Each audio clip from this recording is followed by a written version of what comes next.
दोस्तों स्वागत है अधिकारी जीएस में। तो हम इसमें देखेंगे क्रैश कोर्स जो सामान्य विज्ञान का है, जिसमें भौतिक विज्ञान हम लोग कवर करेंगे, फिजिक्स कवर करेंगे हम लोग। तो फिजिक्स का क्रैश कोर्स है ये। UP PCS, RO, ARO, BPSC और रेलवे एग्जामों और अन्य कोई भी एग्जाम के लिए जहाँ पे ये साइंस एंड टेक्नोलॉजी में पूछता है, तो सामान्य विज्ञान जहाँ पूछता है उसमें ये आराम से आपको हेल्प करेगा। ठीक है, तो चलिए शुरू करते हैं इसमें। इससे पहले हमने और भी क्रैश कोर्स अपलोड किया हमारे चैनल पे। आप प्लेलिस्ट बनी हुई है क्रैश कोर्स की, आप उसमें जाकर देख सकते हैं प्लेलिस्ट में। ठीक है, तो सबसे पहले देखते हैं कि मूल राशियां एवं उनके एसआई में क्या मात्रक हैं। एसआई में क्या मात्रक होते हैं उनके, उनको हम लोग पहले समझने की कोशिश करते हैं। ठीक है, जैसे मूल राशियां और एसआई में उनके मात्रक क्या क्या होते हैं उनको जानेंगे पहले हम लोग। ठीक है, तो इसमें है क्रम दिया है, मूल राशि है, मूल मात्रक है और प्रतीक है। ये अलग अलग खांचा दिया हुआ है, इसमें आप समझ सकते हैं। तो पहला इसमें लंबाई का मात्रक एसआई में क्या होता है। तो लंबाई का मात्रक एसआई में मीटर होता है, जिसको हम स्मॉल एम से डिनोट करते हैं। द्रव्यमान का किलोग्राम होता है, जिसको केजी से डिनोट करते हैं। समय का सेकेंड होता है, ठीक है, इसको स्मॉल एस से दिखाते हैं। विद्युत धारा का एम्पियर होता है, जिसे कैपिटल ए से दिखाते हैं। और ताप का केल्विन होता है, ठीक है, ताप का केल्विन होता है और इसको हम के से दिखाते हैं। और पदार्थ की मात्रा को मोल में हम डिनोट करते हैं, मोल, MOL, मोल। मोल में डिनोट करते हैं कि पदार्थ की मात्रा क्या है, कितने को हम किस में डिनोट करते हैं, मोल में। ज्योति तीव्रता का कैंडिला होता है, ये इंपॉर्टेंट है, याद रखिए। ज्योति जो तीव्रता का कैंडिला होता है, CD से इसको दिखाते हैं हम लोग। ठीक है, अन्य राशियों का मात्रक किस प्रकार है। जैसे क्षेत्रफल का मात्रक क्या होता है, तो क्षेत्रफल का मात्रक होता है मीटर का स्क्वायर। आयतन का होता है मीटर का क्यूब। ठीक, घनत्व का होता है केजी मीटर क्यूब, ठीक है, केजी प्रति मीटर क्यूब होता है। वेग का होता है मीटर पर सेकेंड।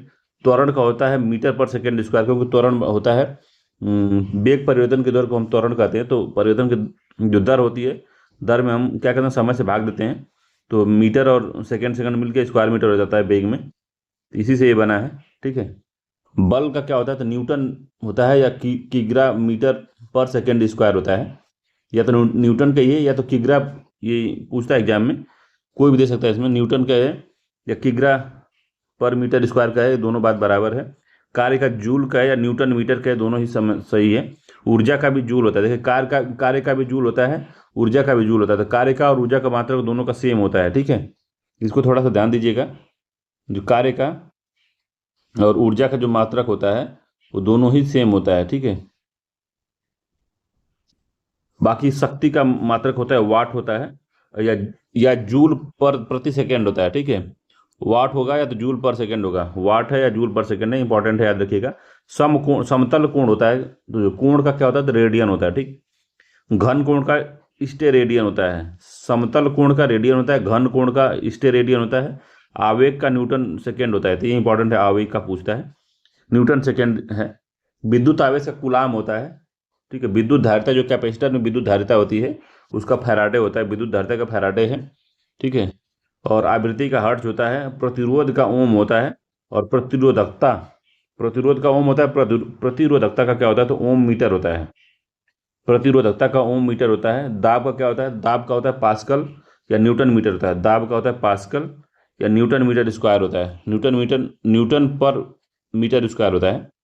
ठीक है, न्यूटन पर मीटर स्क्वायर होता है, याद रखिएगा। ऊष्मा का कैलोरी होता है, ऊष्मा का जो होता है कैलोरी होगा। ताप में ऊष्मा में कंफ्यूज मत होइएगा, ताप का क्या बताए थे ऊपर, ताप का, तो ताप का होता है केल्विन। ठीक है, और ऊष्मा का कैलोरी होता है। विभवांतर का क्या होता है, वोल्टेज का क्या होता है, तो विभवांतर का वोल्ट होता है। ठीक है, तरंग दैर्घ्य का एंगस्ट्रॉन्ग होता है। इसको कभी कभी हम लोग इस तरह से दिखाते हैं, ए पे जीरो इस तरह दिखाते हैं, एंगस्ट्रॉन्ग होता है। तरंग दैर्घ्य का एंगस्ट्रॉन्ग होता है। ठीक है, ध्वनि की प्रबलता डेसिबल में मापी जाती है। जो ध्वनि की प्रबलता होती है उसको हम डेसिबल में मापते हैं। ठीक है, डेसिबल में। और वायुमंडलीय दाब उनको बार में मापते हैं। ठीक है, ध्वनि की प्रबलता डेसिबल में, वायुमंडलीय दाब को हम बार में मापते हैं। एक बार बराबर होता है 10⁵ पास्कल होता है। जल प्रवाह की दर को क्यूसेक से मापते हैं, जल प्रवाह की दर को क्यूसेक से मापते हैं।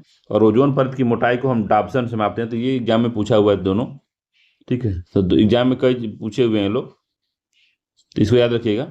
ये वाला जो एग्जाम है, जल प्रवाह की दर, ओजोन की मोटाई, वायुमंडलीय दाब तरंगदैर्घ्य से पूछा हुआ क्वेश्चन है, तो याद रखिएगा इसको। और इसमें है प्रकाश वर्ष क्या होता है। तो प्रकाश वर्ष ये दूरी का मात्रक होता है, और यह प्रकाश द्वारा एक वर्ष में निर्वात में तय की गई दूरी है। निर्वात में तय की, एक वर्ष में प्रकाश की निर्वात में कितना दूरी तय करता है, तो उसको हम प्रकाश वर्ष कहते हैं। एक प्रकाश वर्ष बराबर होता है 9.46 इंटू 10 की पावर 15 मीटर। 9.46 इंटू 10 की पावर में 15 मीटर होता है। इसको याद रखिएगा, इंपॉर्टेंट है याद में। ठीक है, एक एक पार्सेक क्या होता है। एक पार्सेक बराबर होता है 3 इंटू 10 की पावर 16 मीटर होता है। एक पार्सेक 3 इंटू 262 प्रकाश वर्ष होता है। ठीक है, ये पूरा पार्सेक दिया हुआ है, इंपॉर्टेंट है ये पूरा पॉइंट, याद रखिएगा इसको।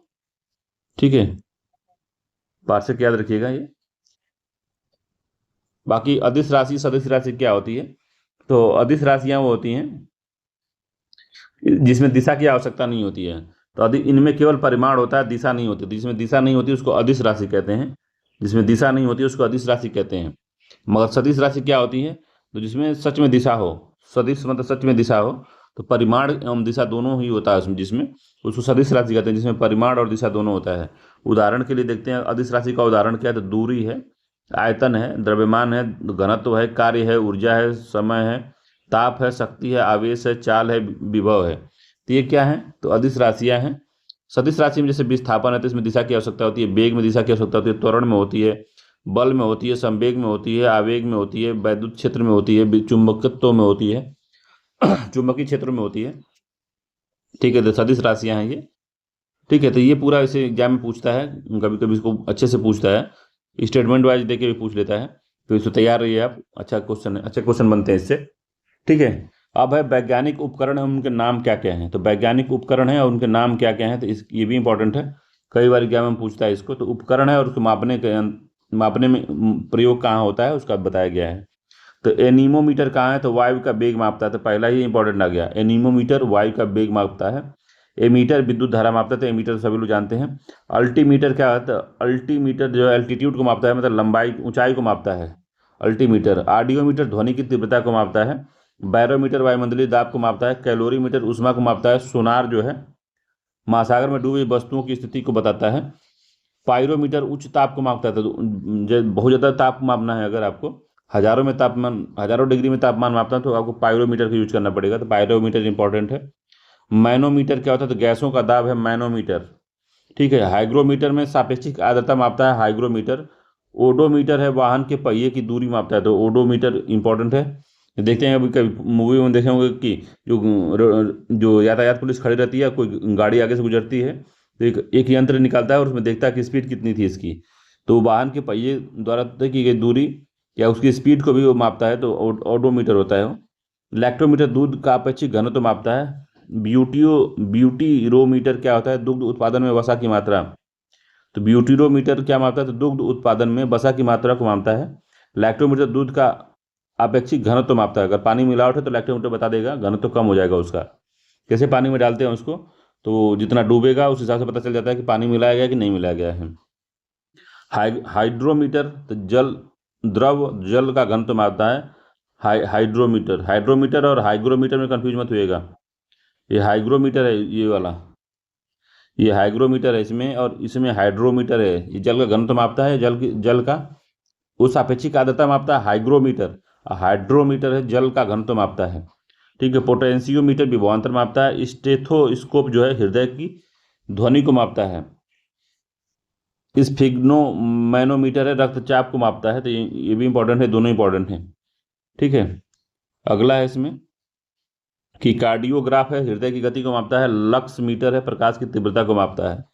सिस्मोग्राफ भूकंपीय तरंगों को मापता है। फायदोमीटर समुद्र की गहराई को मापता है, फायदोमीटर। पोलीग्राफ है झूठ का पता लगाने के लिए पोलीग्राफ टेस्ट होता है। ठीक है, तो इसका मापता है। ठीक है, तो ये पूरा हमारा जो है ये यंत्र था, यंत्र से पूछता है क्वेश्चन, याद रखिएगा, इंपॉर्टेंट है वो। अगला देखते हैं कि पूर्ण नाम। तो सोनार हम समझते हैं, सोनार क्या है। तो सोनार क्या होती है पहले इसको समझते हैं। तो सोनार होता है साउंड नेविगेशन एंड रेंजिंग।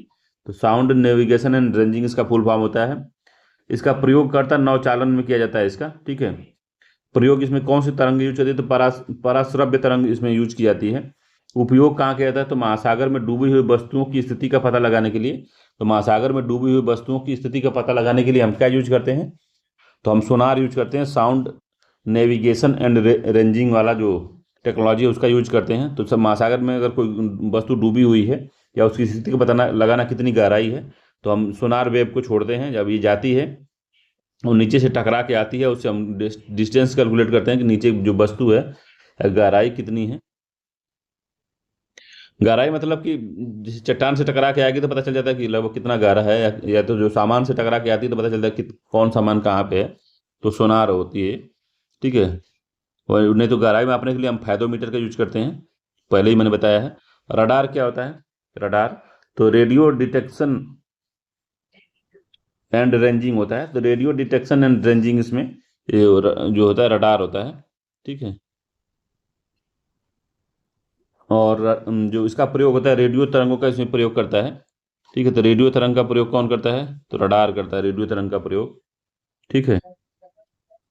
उपयोग क्या है? तो दूर की वस्तुओं की स्थिति, ऊंचाई, दिशा व गति ज्ञात करने में हम रडार का यूज करते हैं, ठीक है। तो रडार जो है सुरक्षा मामले में ज़्यादा यूज किया जाता है रडार का, ठीक। तो रडार और सोनार में दोनों में फर्क आप समझ गए होंगे, ठीक है।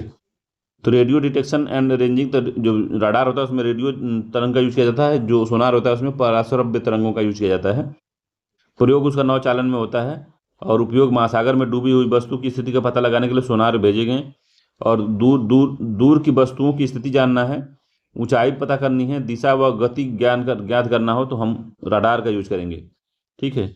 अगला है कि भार एवं द्रव्यमान में अंतर होता है, ठीक है। तो भार और द्रव्यमान में क्या अंतर है? तो किसी वस्तु, इसमें ये भी इंपॉर्टेंट है, भार और द्रव्यमान में अंतर। तो भार क्या होता है?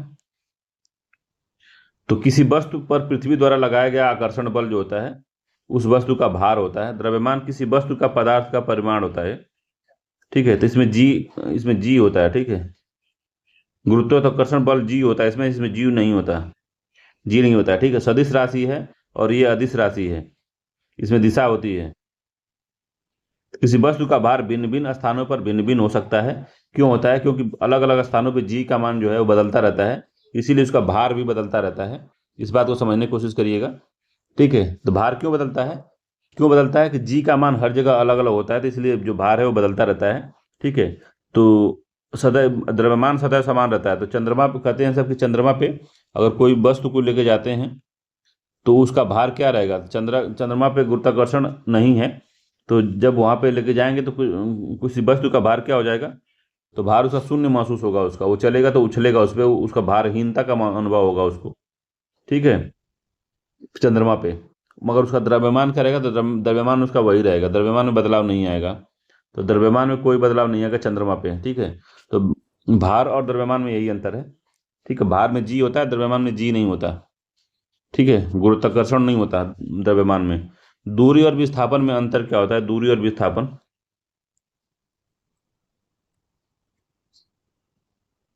दूरी और विस्थापन में क्या अंतर होता है? तो दूरी क्या होती है? यह दो बिंदुओं के बीच पथ की पूरी लंबाई होती है।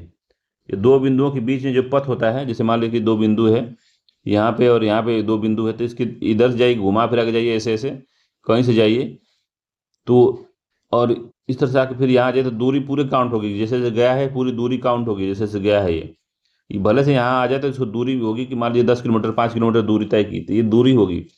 मगर विस्थापन क्या है? यह दो बिंदुओं के बीच की न्यूनतम लंबाई होती है, ठीक है। तो न्यूनतम लंबाई होती है दो बिंदुओं के बीच, न्यूनतम लंबाई मतलब ये यहाँ पे गया, फिर इस बिंदु पे पहुंचा, फिर यहाँ से फिर यहीं पे आ गया, तो इसका जो विस्थापन शून्य हो जाएगा। मगर दूरी शून्य नहीं होगी, दूरी पूरी काउंट होगी।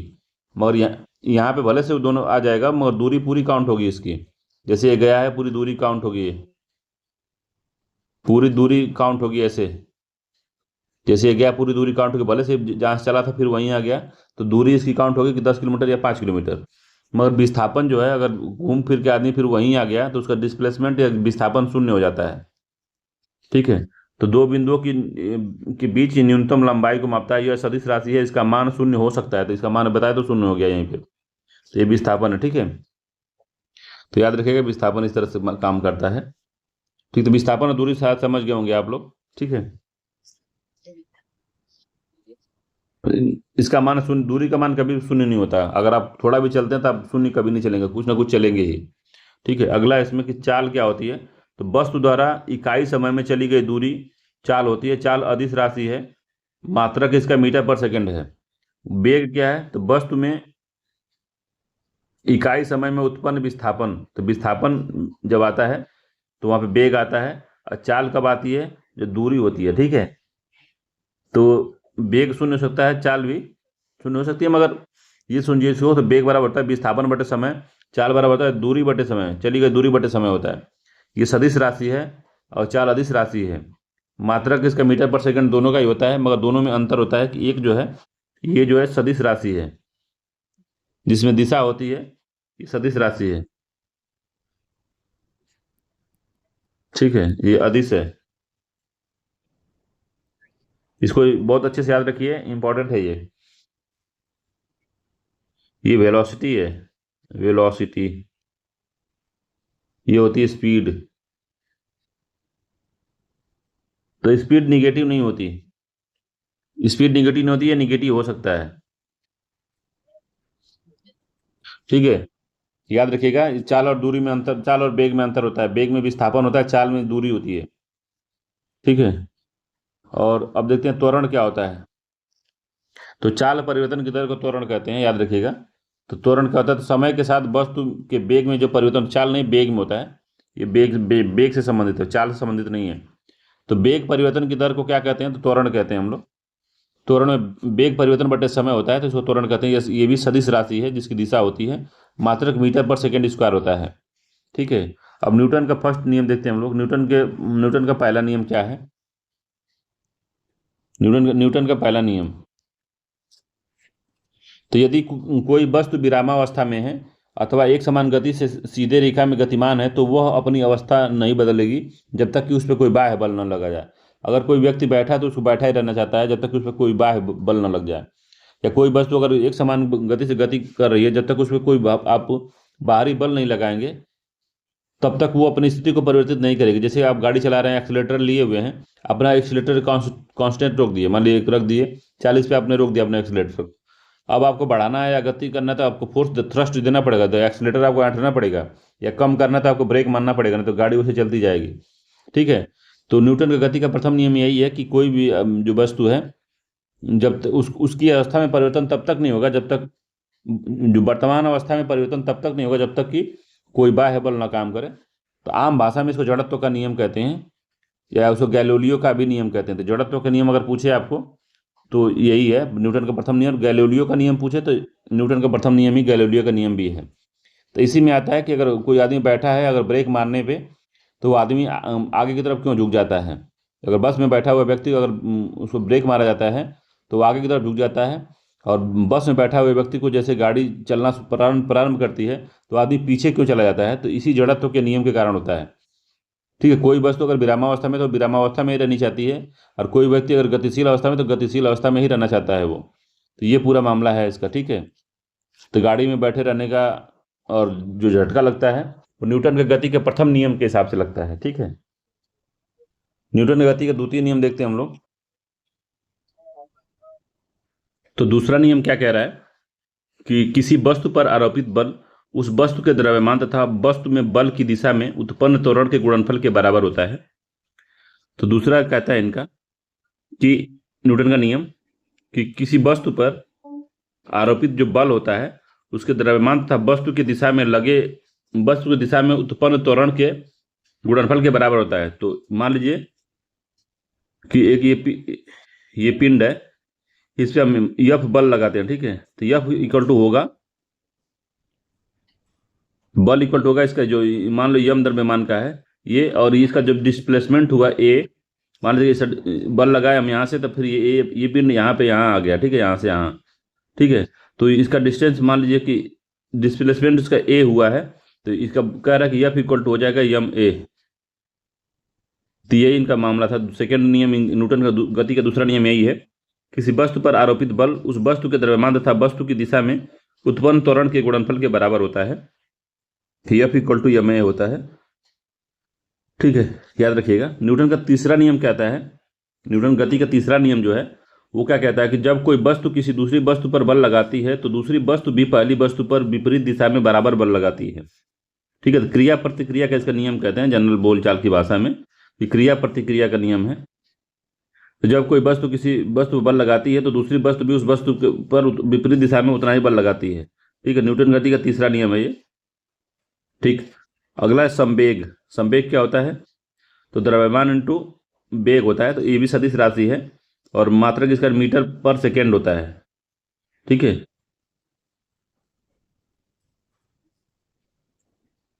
तो यहाँ पे गड़बड़ दिया है, ये मीटर नहीं होता, किलोमीटर में होता है। ठीक है,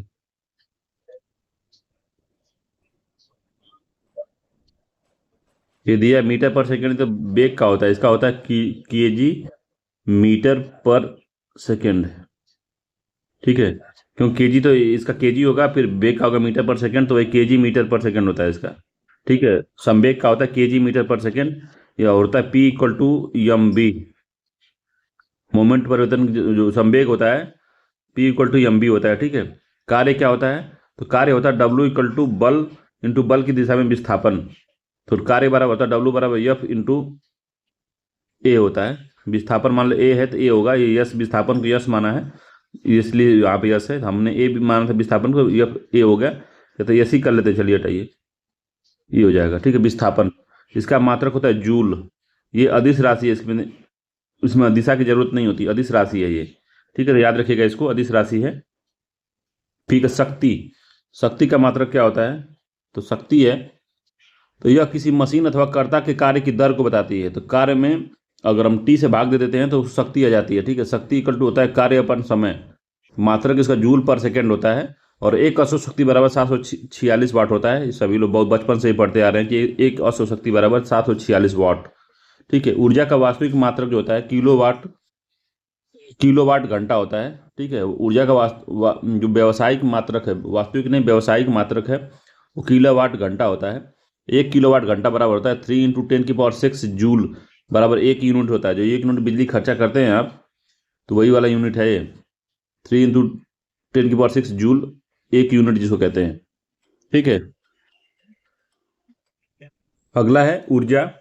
ऊर्जा को देखते हैं। तो ऊर्जा में क्या है कि यह किसी वस्तु के कार्य करने की क्षमता को दर्शाता है, जो ऊर्जा होती है। ठीक है, तो ऊर्जा क्या है? तो यह किसी वस्तु के कार्य करने की क्षमता को दर्शाती है और ये अदिश राशि है। ठीक है, इसकी भी दिशा नहीं होती। ठीक है, दिशा नहीं होती अदिश राशि की, और मात्रक इसका जूल होता है। और इसका प्रकार है यांत्रिक ऊर्जा, प्रकाश ऊर्जा, ध्वनि ऊर्जा, तमाम प्रकार की ऊर्जा भी होती है।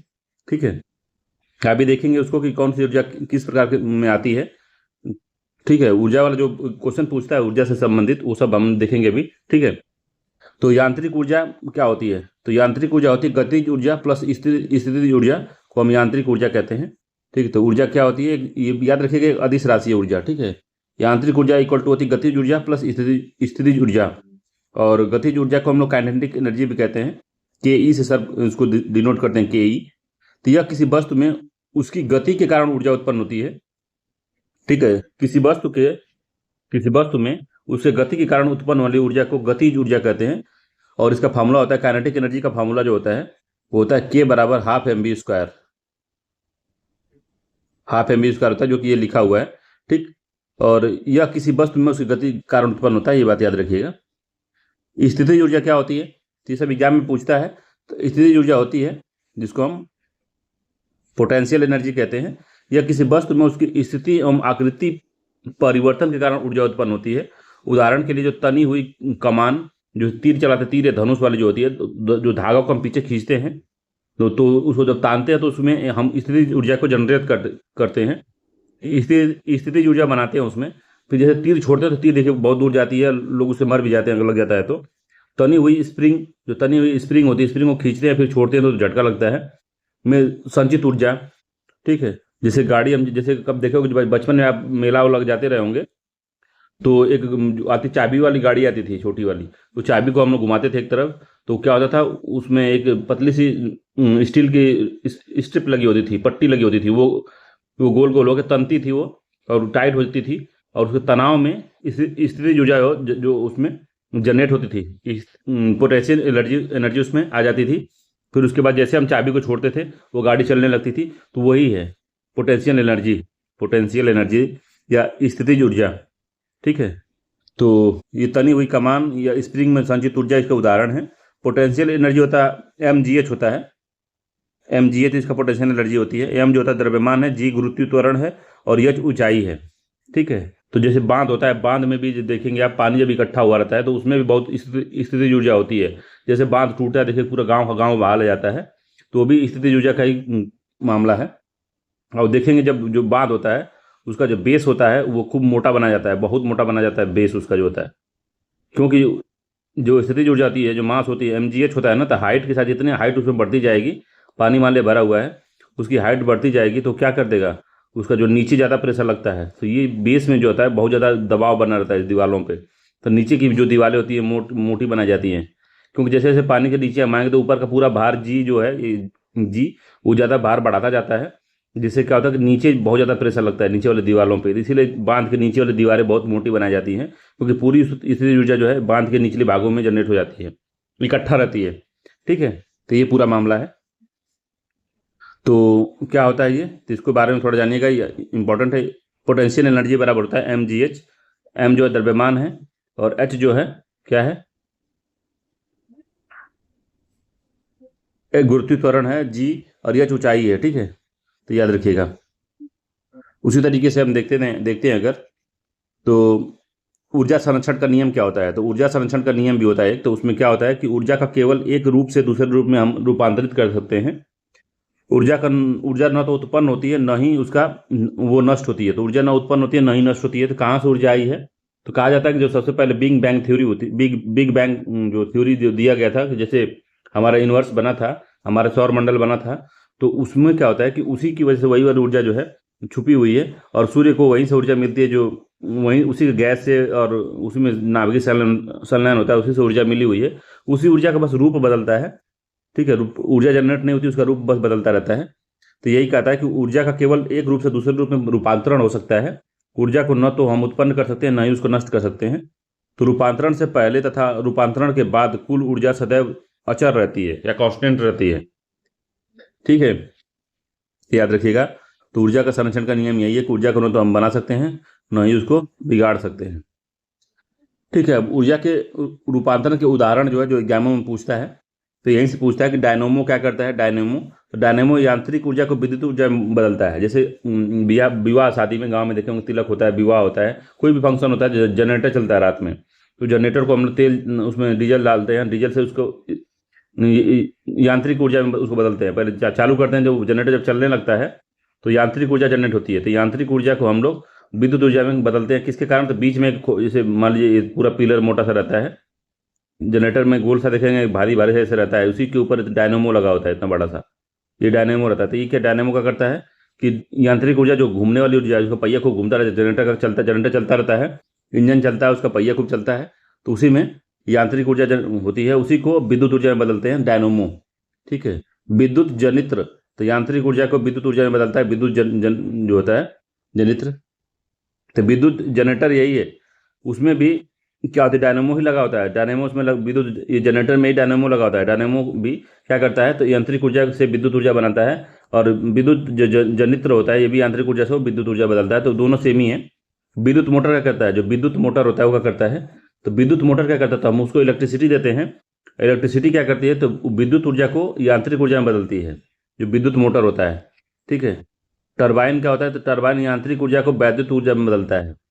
और लाउड स्पीकर क्या करता है, तो लाउड स्पीकर जिसमें जो बड़ा बड़ा हॉर्न लगाता है गाँव में शादी हो या डीजे जो है, डीजे उदाहरण है, डीजे भी इसी का उदाहरण है कि विद्युत ऊर्जा को ध्वनि ऊर्जा में बदलता है, ठीक है। फोटो इलेक्ट्रिक सेल क्या करता है, तो प्रकाश ऊर्जा को विद्युत ऊर्जा में बदलता है।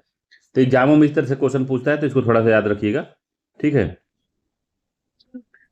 ये न्यूटन का गुरुत्वाकर्षण नियम, न्यूटन का गुरुत्वाकर्षण नियम क्या है, तो ये कहते हैं कि जब दो पिंड होता है, जैसे दो पिंड है, मान ली दो पिंड m1 है और m2 है, इनके बीच की दूरी मान लो r है, तो m1 जो है m2 पे कुछ फोर्स लगाता है और m2 जो है m1 पे कुछ फोर्स लगाता है, और वो क्या होता है, तो f डायरेक्टली जो फोर्स लगता है डायरेक्टली प्रोपोर्शनल होता है m1 m2 अपन उसको दूरी के स्क्वायर के उसे भाग देते हैं m1 m2 में। तो ये जो होता है क्या होता है, तो ये न्यूटन का गुरुत्व का नियम है। जब कांस्टेंट को हटाते हैं तो ये हो जाता है f इक्वल टू जी, ये जी है, यम1 यम2 अपन आर स्क्वायर होता है। तो जी क्या होता है, तो गुरुत्वीय स्थिरांक होता है, जो गुरुत्वीय नियतांक कहते हैं इसको।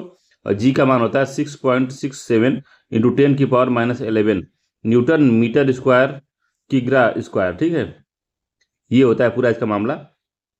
ठीक, तो ये कहाँ होता है, तो यूनिवर्स में जब दो प्लेनेट होते हैं, ये दो दो पिंड, जैसे हमारे पृथ्वी और क्या है, चंद्रमा है, ये दोनों एक दूसरे के पे फोर्स लगाते हैं। तो यम1 यम2 उनके बीच की दूरी का स्क्वायर होता है, उसको डिवाइड कर दिया जाता है, उनके मास से गुणा करके उनके दूरी से डिवाइड करते हैं, तब उनको जी का मान आ जाता है, ये फोर्स निकलता है, एफ निकलता है। ठीक है, तो ये पूरा मामला है। तो ये न्यूटन का गुरुत्व का नियम है, क्या कहता है, दो पिंडों के मध्य लगने वाला, तो दो पिंडों के मध्य लगने वाला, दो पिंडों के मध्य लगने वाला परिणामी बल दोनों पिंडों के द्रव्यमान के गुणनफल के अनुक्रमानुपाती तथा उसके बीच की दूरी के व्युत्क्रमानुपाती होता है। तो ये गुरुत्व उनका नियम है, गुरुत्वाकर्षण, न्यूटन का गुरुत्वाकर्षण नियम है। ठीक है, जी है, जी गुरुत्वाकर्षण नियतांक है। और यहीं से पता चलता है पलायन वेग कितना होता है। तो पृथ्वी का पलायन वेग 11.2 किलोमीटर पर सेकेंड स्क्वायर करें, किलोमीटर पर सेकेंड है। अगर किसी बेग को, अब आप ऐसे कोई मान लीजिए एक अपने हाथ में आलू लिए हैं, आलू को अब आप अगर 11.2 किलोमीटर पर सेकेंड की स्पीड से अगर फेंक देते हैं हाथ से, अपने अपने हाथ से इसको फेंक देंगे, तो वो पलायन कर जाएगा, वो फिर दोबारा पृथ्वी पर वापस नहीं आएगा। ठीक है, इससे 11.2 इंटू 10 की 11.2 किलोमीटर पर सेकेंड की स्पीड से अगर फेंक देते हैं, तो पलायन चला जाएगा, अंतरिक्ष में चला जाएगा वो आलू आपका। ठीक है, इसे एग्जाम में पूछता है, ये वाला इंपॉर्टेंट है, सरल लोलक। तो सरल लोलक का आवर्तकाल होगा, तो टी इक्वल टू होता है 2π√L/g, L/g। एल क्या होता है, तो सरल लोलक की प्रारंभिक लंबाई L होती है, और उसमें गुरुत्वाकर्षण जो गुरुत्वीय त्वरण जो जी होता है। तो आवर्तकाल किस पे डायरेक्टली डिपेंड है, तो यल पे डिपेंड है। यल अगर बढ़ेगा तो आवर्तकाल बढ़ेगा। रस्सी की अगर लंबाई बढ़ती है तो पेंडुलम की जो आवर्तकाल उसका बढ़ जाएगा। अगर यल की लंबाई छोटी होती है तो पेंडुलम की लंबाई भी, पेंडुलम का जो जैसे मान लीजिए पेंडुलम ऐसे गोल सा घूमता रहता है, ऐसे इधर कभी जाता है, कभी इधर जाता है ना ऐसे पेंडुलम। तो पेंडुलम क्या होता है, जैसे इसकी यल लेंथ है मान लेते हैं, तो यल जैसे चेंज होगा वैसे, जैसे ये यल छोटा होता है तो पेंडुलम की गति का जो समय लगता है यहाँ से आ जाने में, वो भी कम होगा। अगर यल बढ़ेगा तो ये भी पेंडुलम का जो यहाँ से और यहाँ आने का जो टाइम है वो भी बढ़ जाएगा, अगर लंबाई बढ़ती है तो समानुपाती होता है, याद रखिएगा। तो अनंत लंबाई के सरल लोलक का आवर्तकाल 84.6 मिनट 2 सेकेंड के आवर्तकाल का वाला लोलक सेकेंड लोलक होता है। तो अनंत लंबाई के सरल लोलक का आवर्तकाल इतना मिनट होता है, कितना मिनट, 84.6 मिनट। ठीक है, 2 सेकेंड के आवर्तकाल वाला लोलक जो होता है सेकेंड लोलक कहते हैं, जिसका जो लोलक 2 सेकेंड का आवर्तकाल का होता है उसे सेकेंड लोलक कहते हैं। ठीक है, अब देखते हैं हम लोग जो धातु के गुण में जो आता है, प्रत्यास्थता क्या होती है, इलास्टिसिटी क्या होती है। तो वस्तु का वह गुण है जिसके कारण वस्तु पर लगा बाह्य बल हटाने पर वह वस्तु अपनी प्रारंभिक आकार एवं आकृति पाने का प्रयास करती है, उसमें उसको हम इलास्टिसिटी या प्रत्यास्थता कहते हैं। जैसे रबर होता है, रबर को जैसे हम लोग खींच देते हैं, खींचने के बाद जैसे छोड़ते हैं तो फिर से वो अपनी प्रारंभिक स्थिति में आने का प्रयास करते हैं। तो जो अपनी प्रारंभिक स्थिति में आ जाती है उसको हम कहते हैं कि वो बहुत प्रत्यास्थ है वो बहुत। ठीक है तो जैसे रबर होता है, रबर को जैसे तान के छोड़ते हैं तो फिर वो अपनी स्थिति में आ जाता है, तो कहते हैं वो बहुत प्रत्यास्थ है। तो पूर्ण प्रत्यास्थ वस्तु उदाहरण है क्वार्टज, बाह्य बल हटाने पर अपनी प्रारंभिक अवस्था को पूर्णतः प्राप्त कर लेता है।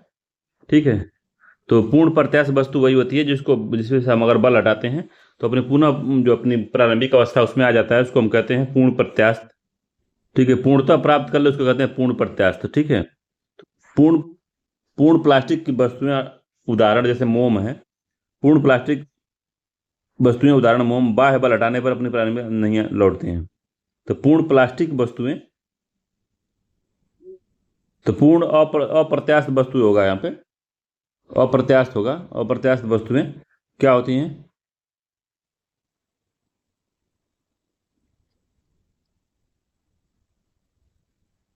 ठीक है, अप्रत्यास्थ होगा। अप्रत्यास्थ वस्तुएं क्या होती हैं, तो बाह्य बल हटाने पर अपनी प्रारंभिक अवस्था में नहीं लौटती हैं, उनको पूर्ण अप्रत्यास्थ वस्तु कहते हैं। ठीक है, तो ये प्रत्यास्थ और अप्रत्यास्थ हमने समझ लिया। अब है पृष्ठ तनाव क्या होता है। तो द्रव का वह गुण द्रव का वह गुण द्रव का वह गुण है जिसके जिसके कारण इसका जो है पृष्ठ न्यूनतम क्षेत्रफल घेरने की प्रवृत्ति रखता है। उदाहरण के लिए जो वर्षा की बूंद का गोल होना, इसका जो मात्रक होता है न्यूटन पर मीटर होता है। तो आप देखे होंगे पृष्ठ तनाव क्या होता है। तो पृष्ठ तनाव देखेंगे पानी होता है, पानी के ऊपर जो मच्छर रहता है घूमता रहता है, उसी पे मच्छर पानी पे ऊपर चलता रहता है, तो वो पृष्ठ तनाव के कारण ही होता है। जो मच्छर का पानी के ऊपर चलना पृष्ठ तनाव होता है। बारिश की बूंदें जो गोल होती हैं वो पृष्ठ तनाव के कारण ही होती हैं। जैसे एक बूंद कभी गिरता है, अब कहीं भी अपन थाली पे कहीं भी एक बूंद गिरा के देखिए तो पानी ऐसे गोला हो जाता है, तो पृष्ठ तनाव के कारण ही होता है। अगर पृष्ठ तनाव नहीं होता, तेल में पृष्ठ तनाव कम होता है। देखिए तेल जल्दी, जैसे मान लीजिए कोई तेल लीजिए आप, जैसे पेट्रोल लीजिए, तो उसका पृष्ठ तनाव एकदम एकदम से कम होता है। तो क्या होगा, जैसे तेल डालेंगे तो बूंद नहीं बनेगा, वो तुरंत गिरते तुरंत फैल जाएगा। ऐसे पानी का भी कोई बूंद बन जाता है, देखे होंगे, तो पृष्ठ तनाव ज़्यादा होता है। जो जितनी गाढ़ा होगी, जो वस्तु जितनी विस्कोस्टिसिटी जिसकी ज़्यादा होती है, विस्कोस्टिसिटी को हिंदी में क्या कहते हैं, श्यानता, जिसकी श्यानता जितनी अधिक होती है उसका जो पृष्ठ तनाव है उतना अधिक होता जाता है। मगर ये नॉर्मल द्रव की बात हम लोग कर रहे हैं। जैसे हम देखेंगे मच्छर जो होता है, तो मच्छर पानी पे तैरता रहता है, तो हम कहते हैं पानी को पृष्ठ तनाव के कारण वो पानी के ऊपर टिका रहता है। मगर जब हम उसमें कुछ तेल डाल देते हैं, जैसे मान लीजिए पेट्रोल डाल दिया या फिर कोई भी ऑयल डाल दिया उसमें, तो मच्छर तुरंत मर जाते हैं। क्यों मरते हैं, तो वो डूब जाते हैं उसी में। जैसे तेल डालते हैं तो पृष्ठ तनाव तेल कम कर देता है पानी का, तो पानी का पृष्ठ तनाव जैसे ही कम होता है तो मच्छर क्या जैसे बैठते हैं तो पानी में वो डूब जाते हैं और वो पानी में मर जाते हैं। इसीलिए सुने होंगे आपके, मच्छरों को हटाना है तो पानी में थोड़ा सा तेल, मिट्टी का तेल या पेट्रोल या कोई भी तेल डाल दिए, उसमें तेल डालने से पृष्ठ तनाव कम हो जाता है और मच्छर डूब जाता है उसमें और मच्छर मर जाते हैं। ठीक है, तो पृष्ठ तनाव होता है। तो पृष्ठ तनाव के और ढेर सारे बहुत उदाहरण हैं। तो जैसे कपड़ा धुलने के लिए हम लोग जो क्या करते हैं कि उसमें से पानी में जैसे सर्फ मिलाते हैं या साबुन मिलाते हैं, वो एक तरह से पृष्ठ तनाव को कम करता है। जैसे पृष्ठ तनाव कम होता है तो वो मैल के जो कोई भी सर्फ या कोई भी का सोडा मिलाने से क्या होता है कि पृष्ठ तनाव पानी का थोड़ा कम हो जाता है और वो क्या करता है, कहीं भी घुस जाता है। मैल के अंदर अंदर छोटे छोटे रंध्र होते हैं कपड़े में, वहाँ तक वो घुस जाता है अंदर तक, और क्या होता है कि जो मैल को फुला देता है और आसानी से कपड़ा साफ हो जाता है। ठीक है, तो द्रव का वह गुण जिसके पृष्ठ न्यूनतम क्षेत्रफल घेरने की प्रवृत्ति रखता है उसको हम पृष्ठ तनाव कहते हैं। तो कभी आप देखेंगे नाव, अगर बड़ी नाव है तो पानी में तैरती है, मगर जैसे एक सुई की सीट डालेंगे तो सुई तुरंत डूब जाती है। तो क्षेत्रफल पर डिपेंड करता है, तो ये न्यूनतम क्षेत्रफल है ये। ठीक है, तो इसका पृष्ठ न्यूनतम क्षेत्रफल घेरने की प्रवृत्ति रखता है।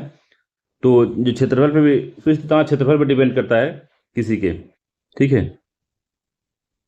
तो कई उदाहरण है इसके बारे में, आप जो 12th में पढ़े होंगे। ठीक है, तो इसे जब इसके पृष्ठ तनाव का उदाहरण जब पूछता है एग्जामों में, तो आराम से आप क्वेश्चन को सॉल्व कर लेंगे, आप समझ जाएंगे क्या है इसमें। संसंजक बल और आसंजक बल क्या होता है। तो संसंजक बल क्या होता है और आसंजक बल क्या होता है, बार बार पूछता है एग्जामों में। तो संसंजक बल क्या होता है, तो एक ही पदार्थ के अणुओं के बीच का आकर्षण। तो संसंजक, संसन है तो मतलब कि दो तरह की एक ही वस्तु है, तो एक ही वस्तु के बीच लगने वाले, जो आपस में अणुओं के बीच लगने वाले बल को संसंजक बल कहते हैं। और आसंजक बल होता है भिन्न भिन्न पदार्थों के अणुओं के बीच का आकर्षण बल जो होता है उसको हम आसंजक बल कहते हैं। ठीक है, अब कैपिलरी देख लेते हैं, इसका काफी पूछता है कैपिलरी। तो केशिकत्व कहते हैं इसको। तो केश नली में किसी द्रव के ऊपर चढ़ने अथवा नीचे उतरने की घटना को केशिकत्व कहते हैं। उदाहरण के लिए पौधे में जल का चढ़ना, फाउंटेन पेन से स्याही का चढ़ना, लालटेन में तेल का चढ़ना, जो दिया बाती गांव में जलती है, पूजा पाठ जब करते हैं तो डिबरी में जब दिए जलाते हैं, या दिए में जब तेल डाल के जब जो कॉटन होता है कॉटन को जलाते हैं, जब वो चलता है तो वो केशिकत्व के कारण ही होता है। केशिकत्व का कारण पृष्ठ तनाव भी है, तो पृष्ठ तनाव के कारण केशिकत्व होता है, ये भी बात याद रखिएगा। तो केशिकत्व का कारण पृष्ठ तनाव होता है, ये भी याद रखने की जरूरत है। पौधों में जल का चढ़ना, फाउंटेन पेन से स्याही का चढ़ना, लालटेन की बत्ती में चलना, दिया जलना, ये सब केशिकत्व है। ठीक है, अब कभी कभी पूछता है कि जो स्ट्रॉ होता है जिसमें हम लोग मुंह लगा के नली होता है, कोल्ड कॉफ़ी पीना या कोल्ड ड्रिंक पीना जो खींचते हैं मुंह से, वो केशिकत्व नहीं होता। ठीक है, केशिकत्व तो अपने आप से होता है, उसमें कुछ करने की जरूरत नहीं होती। जैसे आप रुई लीजिए, वो लीजिए जो क्या होता है, जो सोखौता होता है, गाँव में सोखौता कहते हैं, जो सीट उट में लगा होता है, गाड़ियों के सीटों में जो स्पंज टाइप का जो लगा होता है, उसका आप कभी पानी में हल्का से एक कोना उसको डुबाएंगे तो ऊपर पर चढ़ के पूरा ऊपर तक वो पूरा गीला हो जाता है, पानी को सोख लेता है। जैसे बिस्कुट होता है, बिस्किट को अगर थोड़ा डिप करते हैं तो एक कोने में डिप करेंगे तो थोड़ा ऊपर तक वो अपने आप से पानी को ऊपर चढ़ा ले जाता है, तो वो किसिकत्व के कारण पानी ऊपर चढ़ जाता है। ठीक है, तो ये पूरा मामला है। तो उदाहरण इसको पूछता है किसिकत्व का उदाहरण क्या है, तो अब समझ लिए किसिकत्व का उदाहरण क्या क्या है, तो वो सब समझ सकते हैं। ठीक है, अगला है इसमें श्यानता क्या होती है, जिसको अभी देख रहे थे, विस्कोसिटी कहते हैं उसको। तो श्यानता क्या होती है, तो द्रव का वह गुण जिसके कारण वह अपने विभिन्न परतों के माध्यम मध्य सापेक्ष गति का विरोध करता है। तो जैसे वही बताएं कि जैसे जितनी श्यानता होगी, जिस वस्तु में जितनी श्यानता उसकी अधिक होगी, वो उसका पृष्ठ तनाव उतना ही अधिक होगा। तनाव क्यों अधिक होगा? क्योंकि उसके अपने हर पृष्ठ के बीच में वो फोर्स लगाता रहता है। ठीक है, हर अणुओं के में वो फोर्स लगाता रहता है। तो द्रव का वह गुण जिसके कारण वो अपनी विभिन्न परतों के मध्य सापेक्षिक गति का विरोध करता है। जैसे कि अब तेल है, मध है, मधुमक्खी जो होता है क्या कहते हैं उसको, हनी है, वो है। फिर से मोबिल है, मोबिल जो अब डालते होंगे, देखे होंगे इंजन वगैरह में पड़ता है मोबिल। ठीक है, मान लीजिए पेट्रोल है, तेल है, मधु है, मोबिल है। इसमें सबसे अधिक विस्कोसिटी किसकी है, श्यानता किसकी ज़्यादा है? तो मधुमक्खी जो मध है उसकी श्यानता ज़्यादा होती है, गाढ़ा होता है काफ़ी। तो जो चीज़ जितना गाढ़ा होगा उतना श्यानता उसकी अधिक होगी। तो गाढ़े द्रव जैसे शहद हो गया, ग्लिसरीन हो गया आदि में श्यानता अधिक होती है। तो ताप बढ़ने पर गैसों की श्यानता बढ़ती है तथा द्रवों की श्यानता घटती है। जैसे कि मोबिल को आप गर्म करेंगे तो एकदम पतला हो जाएगा। जो अभी हनी को आप गर्म करते हैं तो हनी एकदम से पतली हो जाएगी। ठीक है, तो जैसे जैसे क्या होता है, गैस की बस श्यानता बढ़ती है। जैसे कि क्या होता है, जो गैस होती है, गैस को गर्म करते हैं तो उसकी श्यानता बढ़ती जाती है, श्यानता बढ़ती है, उसकी विस्कोसिटी बढ़ती है गैस की। मगर द्रवों की क्या होती है, कम होती है। ठीक है, ठोस में श्यानता नहीं होती, ठोसों में श्यानता नहीं होती है। याद रखना, बस इतना पूछेगा एग्जामों में कि टेम्परेचर बढ़ने पे द्रवों की श्यानता घटती है कि बढ़ती है। तो याद रखिए कि हमेशा घटती है। पूछे कि गैस को गर्म करने पे उसकी श्यानता बढ़ती है घटती है, तो श्यानता बढ़ती है गैस में। ठीक है, तो याद रखिएगा श्यानता वो होती है। ठीक, आगे दाब, प्रेशर क्या, दबाव क्या होता है? तो दाब क्या होता है? दाब होता है एकांक क्षेत्रफल पर लंबवत लगने वाला बल को हम दाब कहते हैं। एकांक क्षेत्रफल है, मान लीजिए कोई क्षेत्रफल है, इस पे लगने वाला जो बल है, एकांक क्षेत्रफल पर लगने वाला बल को हम दाब कहते हैं। ठीक है, तो जैसे वायुमंडलीय दाब, हम अगर खड़े हैं तो हम अपने कमरे में बैठे हैं, अगर कुछ भी कर रहे हैं तो हमारे चारों तरफ का जो इन्वायरमेंट है हमारे ऊपर दाब लगाता है, मगर दाब इतना कम होता है कि हमको एहसास नहीं होता है। ठीक है, मगर जैसे पानी में हम अगर डुबकी लगा रहे हैं तो हमको लगता है कि पानी का दबाव थोड़ा महसूस होता है कि चारों तरफ से पानी हमको दबा रहा है, तो वो चीज़ महसूस होती है। ठीक है, तो दाब का फार्मूला होता है एफ इक्वल टू एफ अपान ए होता है, पी इक्वल टू होता है, देखिए पी इक्वल टू दिया है एफ अपान ए, फोर्स अपान क्षेत्रफल। तो एकांक क्षेत्रफल पर लगने वाला बल को हम दाब कहते हैं। मात्रक होता है न्यूटन मीटर स्क्वायर। ठीक है, तो न्यूटन किसका होगा, फोर्स का हो गया, मीटर स्क्वायर कितना होगा, क्षेत्रफल का मीटर स्क्वायर हो गया, तो वही हो गया, दाब का होगा मीटर, न्यूटन मीटर स्क्वायर। तो एकांक क्षेत्रफल पर लगने वाला लंबवत बल जो है उसको हम दाब कहते हैं, याद रखिएगा। ठीक है, वस्तु को द्रव में डुबाने पर भार में कमी का आभास के कारण क्या होता है, तो उत्प्लावन बल के कारण आभास उसको होता है। तो जैसे कि वस्तु को अगर उत्प्लावन बल क्या होता है, तो वस्तु को अगर हम पानी में डुबाते हैं तो उस वस्तु द्वारा हटाए गए जो जितना पानी हटाया जाता है, तो द्रव में वस्तु के भार में आभासी कमी का कारण द्रव द्वारा वस्तु पर ऊपर की ओर लगाया गया बल उत्प्लावन बल होता है। तो जैसे पानी में अगर कोई चीज़ है, पानी है मान लीजिए, तो अगर कोई वस्तु इसमें डालते हैं तो वस्तु डूबती नहीं, ऊपर तैरती रहती है। तो क्यों तैरती है, तो नीचे से इससे फोर्स एक लगता है। ठीक है, फोर्स लगता है, तो वही जो फोर्स लगता है वही उसका उत्प्लावन बल होता है। तो जैसे कि पानी में अगर कूदते हैं तो आप ऊपर, कभी बहुत पानी गहरा है तो कभी आप ऊपर ऊपर या लगते जैसे जैसे लगा टंगे हुए हैं आप, तो टंगे क्यों ऐसा लगता है, तो उत्प्लावन बल के कारण लगता है। ठीक है, उत्प्लावन बल के सिद्धांत पे ही आर्किमिडीज का सिद्धांत आया था। ठीक है, तो द्रव में वस्तुओं के भार में आभासी कमी का कारण द्रव द्वारा वस्तु पर लगाए गए ऊपर की ओर बल है, जिसको हम उत्प्लावन बल कहते हैं। और आर्किमिडीज का सिद्धांत भी कुछ इसी से मिलता जुलता है। जब कोई वस्तु किसी द्रव में आंशिक या पूर्ण रूप से डुबाई जाती है तो उसके भार में कमी का आभास होता है। तो जैसे उत्प्लावन बल जो है यही भार की कमी का एहसास करवाता है। तो ये जो आभास होता है, तो भार में आभासी कमी कितनी क्या होता है, तो भार में आभासी कमी जो वस्तु डुबाने पे, मान लीजिए भरा हुआ है टब, ठीक है, और हमने किसी वस्तु को डुबाया है इसमें, तो जब इसमें डुबाएंगे तो पानी यहाँ से गिरेगा। तो अगर पानी को हम अगर काउंट करते हैं और वस्तु के वजन को काउंट करेंगे तो जितना वस्तु डूबी है उसका भार और जितना पानी गिरा उसका भार दोनों बराबर होगा। तो यही कह रहा है कि भार में यह आभासी कमी वस्तु द्वारा हटाए गए द्रव के भार के बराबर होती है। तो जितना उसके भार में कमी आ रही है वो कमी जो है उसके द्वारा हटाए गए द्रव के बराबर होती है। तो ये आर्किमिडीज ने सिद्धांत दिया था और आर्किमिडीज का सिद्धांत उत्प्लावन बल पे से संबंधित है, ये भी बात याद रखिएगा। ठीक है। तो उत्प्लावन बल क्या होता है? तो द्रव के भार, जब कोई वस्तु को पानी में हम डुबाते हैं तो उसके भार में कमी का एहसास होता है और वो कमी का एहसास ही उत्प्लावन बल के कारण उत्पन्न होता है। ठीक है। और आर्किमिडीज का सिद्धांत क्या कहता है? जब कोई वस्तु किसी द्रव में आंशिक या पूर्ण रूप से डुबाई जाती है तो उसके उसके भार में जो कमी का एहसास होता है वो भार जितना कमी का एहसास उसको होता है वह जो भार है वो उसके द्वारा हटाए गए पानी के या हटाए गए द्रव के बराबर होता है। ठीक है। तो जितना पानी बाहर गिरा है इसमें उसको अगर हम नापते हैं और जो जितना भार महसूस कम कर रहा है ये जो इसका जो भार कमी महसूस हो रही है इसको उसके बराबर होगा। यही है आर्किमिडीज का सिद्धांत। ठीक है। ताप क्या होता है?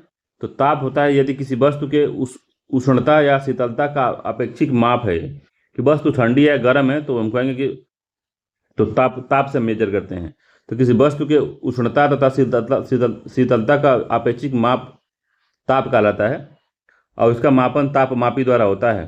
ताप मापन के पैमाने सेल्सियस पैमाना, केल्विन पैमाना और फारेनहाइट पैमाना है। ठीक है। तो केल्विन एवं सेल्सियस पैमाने से संबंध क्या होता है? केल्विन और सेल्सियस में संबंध क्या होता है? तो के इक्वल टू होता है, ये काफ़ी इंपॉर्टेंट है, एग्जाम में पूछता है, के इक्वल टू होता है C + 273। तो केल्विन जो होता है C सेंटीग्रेड प्लस 273 अगर हम जोड़ेंगे, जिसे मान लीजिए कि एक किसी का तापमान है 10 डिग्री। ठीक है। तो कहेंगे कि 10 डिग्री टेम्परेचर, तो हम कहेंगे कि इसका केल्विन में कितना मान होगा? तो केल्विन में मान होगा प्लस 273 आपको जोड़ना पड़ेगा इसमें।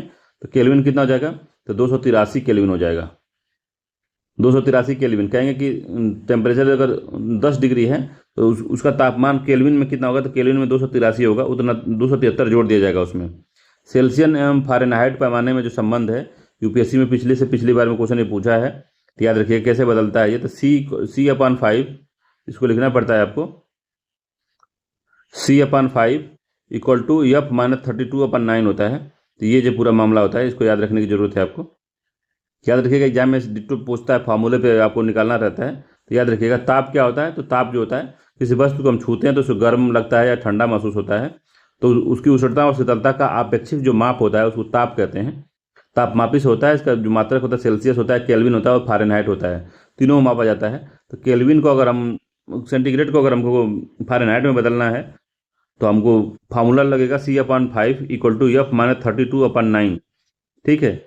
और केल्विन को अगर हमको सेंटीग्रेड में बदलना है तो हमको केल्विन में से -273 घटा देंगे। अगर सेंटीग्रेड को हमको केल्विन में बदलना है तो सेंटीग्रेड में हम 273 जोड़ देंगे। ठीक है। तो ये बात है। अब देखिए ताप वहाँ दे दिया है, नीचे उष्मा दिया हुआ है। उष्मा क्या होती है? तो ऊर्जा का एक रूप होता है। उष्मा क्या होता है? तो उष्मा और ताप में फर्क है। तो किसी वस्तु के उष्णता या शीतलता का जो अपेक्षिक माप होता है उसको हम ताप कहते हैं। मगर उष्मा क्या होती है? तो स्थानांतरण तथा ताप में अंतर के कारण होता है। तो जैसे मान लीजिए कि एक वस्तु ये है, इसका टेम्परेचर है जो ताप है इसमें 30 डिग्री और इसमें जो है एक है उसका नाम 20 डिग्री इसमें है। तो हम कहेंगे इसमें उष्मा का अंतर कितना है? इसका तापांतर कितना? 10 का तापांतर हो गया। ठीक है। ठीक। तो अगर हम दोनों को जोड़ते हैं अगर, तो ताप नहीं ट्रांसफर होगा, इसमें उष्मा ट्रांसफर होगी। ये बात सोचिए कि टेम्परेचर इसका 30 डिग्री है, इसका 20 डिग्री। अगर इसको किसी तरीके से हम जोड़ देते हैं तो जो 30 में से इसको बैलेंस जो ज़्यादा से कम की तरफ प्रभावित होने लगेगा, तो ज़्यादा से कम की तरफ जो आएगा जब ये, तो इसको हम कहेंगे कि जो उष्मा का प्रवाह हो रहा है। ताप का प्रवाह नहीं कहेंगे, तो कहेंगे उष्मा जो है 30 से 20 की तरफ आ रही है। जब दोनों जब तक बराबर नहीं होते तब तक उष्मा आती रहेगी। तो स्थानांतरण क्या होता है? ताप में अंतर के कारण जो होता है उष्मा का स्थानांतरण होता है। तो ताप में अंतर इसका 30 डिग्री था, इसका 20 डिग्री था, तो जो इसमें से ट्रांसफर होकर इस वाले में आई है तो ये क्या आई है? तो ये ताप नहीं उष्मा आया है, उष्मा का ट्रांसफर हुआ है इसमें। ठीक है। तो उष्मा के कारण कोई वस्तु गर्म होती है जिससे हम गर्म और ठंडी का एहसास करते हैं। जब हम कहते हैं ताप इसका ज़्यादा है, इसका ताप कम है, तो उष्मा के कारण गर्म होता है। जैसे कि जैसे अब बताते हैं आपको। जैसे कि एक पानी है, पानी को हमने स्टोव से गर्म कर रहे हैं, ठीक है। आप स्टोव से इसको गर्म कर रहे हैं पानी को, ठीक है। तो ये उष्मा देते हैं आप इसको, उष्मा देते हैं तो उष्मा से ये गर्म हो रहा है। जब ये गर्म होता है तब ये नहीं कहते कि इतना उष्मा हो गया इसकी, पानी की उष्मा हम टेम्परेचर में नापते हैं। हम कहते हैं कि कितना ताप है इसका अभी फिलहाल में, कितना डिग्री तापमान है। टेम्परेचर हम मापेंगे तो इसको हम कहेंगे कि पानी का जब हम मापते हैं तो हम टेम्परेचर में मापेंगे। मगर जो उष्मा है, उष्मा को हम जब देते हैं, जैसे इसमें उष्मा से हम गर्म करते हैं इसमें, तो उष्मा का ट्रांसफर हम करते हैं किसी वस्तु में। आ जब वस्तु को हम मापते हैं छू के या उसको टच करके या किसी भी किसी पैमाने से अगर मापते हैं तो उसको हम टेम्परेचर में मापते हैं, ताप में मापते हैं, ठीक है। तो सूर्य उष्मा के रूप में हमारे को हमको ऊर्जा देती है। मगर कोई अगर लोहा गर्म हो गया तो जब लोहा को छूते हैं तो कहते हैं कि हम बहुत गर्म हैं, तो बहुत उष्मा है, ये नहीं कहते हैं। हम ये कहेंगे सूर्य से आने वाली जो किरण है उसको हम उष्मा कहते हैं। मगर कोई वस्तु गर्म हो गई है और अगर उसको छूते हैं तो हम उसको ताप कहते हैं, बहुत तापमान है इसका, ठीक है। तो इस तरह से इसको समझ लिए, नहीं समझ में तो याद कर लीजिए, रट्टा मारो जिंदाबाद। कुछ चीज़ें समझ में नहीं है तो उसको याद कर लेना चाहिए। तो ये ठीक है। तो ऊर्जा का एक रूप है, ऊष्मा भी ऊर्जा का एक रूप है। और स्थानांतरण ताप में अंतर के कारण जो होता है ऊष्मा का स्थानांतरण उतरता है। तो ताप में अंतर जब होगा तो ऊष्मा का स्थानांतरण होगा अधिक से कम की तरफ, ठीक है। ऊर्ध्वपातन क्या होता है? तो ऊर्ध्वपातन इंपॉर्टेंट चीज़ है, कई एग्जाम में पूछा है ऊर्ध्वपातन क्या होता है। तो ऊर्ध्वपातन कोई भी पूछता है तो ऊर्ध्वपातन होता है कि यह किसी पदार्थ का ठोस अवस्था से सीधे वाष्प अवस्था में परिवर्तित होना बिना द्रव में बदले। तो कोई मान लीजिए ठोस वस्तु है, कोई ठोस वस्तु है और ये इसको अगर हम गर्म करते हैं इसको या फिर इसे खुले में बाहर छोड़ देते हैं तो क्या होगा कि ये ठोस जो है, बेसिक जो आदर्श स्थिति है कि ठोस पहले द्रव में बदलेगा फिर वो वाष्प में बदलेगा। मगर ऊर्ध्वपातन में क्या होता है कि जो जो जो जो तत्व ऊर्ध्वपातन को दिखाते हैं, जो पदार्थ ऊर्ध्वपातन को प्रदर्शित करते हैं, वो क्या करते हैं, ठोस से सीधे वो वाष्प में बदल जाते हैं। ठोस से सीधे वाष्प में बदल जाते हैं तो उसको ऊर्ध्वपातन कहते हैं, ठीक है। तो ठोस अवस्था से सीधे गैस में बदल जाना ऊर्ध्वपातन कहलाता है। जैसे आयोडीन है, कपूर होता है, कपूर देखे होंगे, कपूर को जैसे बाहर रख देंगे ना, ऐसे जलाते हैं तो द्रव नहीं, जैसे मान लीजिए जला दिए उस कपूर को तो द्रव नहीं बनता, सीधे गैस बन जाता है वो। और कब कपूर का बाहर से छोड़ देंगे ना तो कुछ देर बाद अपने आप ही उड़ के खत्म हो जाएगा वो लिक्विड नहीं बनेगा, वहाँ से अपने आप से खत्म हो जाएगा वो। तो आयोडीन हो गया, कपूर हो गया, शुष्क हिम जिसको CO2 कहते हैं। तो CO2 देखे होंगे आप लोग, CO2 को अगर बाहर रख देते हैं तो धुआं जैसे छोड़ता है उसमें, ठीक है। वो ठोस से सीधे गैस में बदल जाता है तो धुआं जैसे निकलता है। जैसे देखे होंगे मूवी में जब शूटिंग होती है खूब धुआं वुआं करना होता है तो वही ठोस बर्फ का जो CO2 होता है उसी को बाहर निकाल देते हैं लोग। तो क्या होता है, बहुत धुआं जैसे पूरा बादल बनाता है, धुंधला धुंधला बादल बना देता है। तो आयोडीन हो गया, कपूर हो गया, शुष्क हिम हो गया। और भी कुछ वस्तुएं हैं जिनको बता देते हैं कि ऊर्ध्वपातन कौन कौन सी वस्तुएं शो करती हैं, एग्जाम में पूछता है। तो ऊर्ध्वपातन के उदाहरण में हम जैसे शुष्क कार्बन डाइऑक्साइड हो गया तो होगा, कपूर हो गया, नेफ्थलीन बाल देखे होंगे, जैसे कपड़े की गोली गाँव में कहते हैं।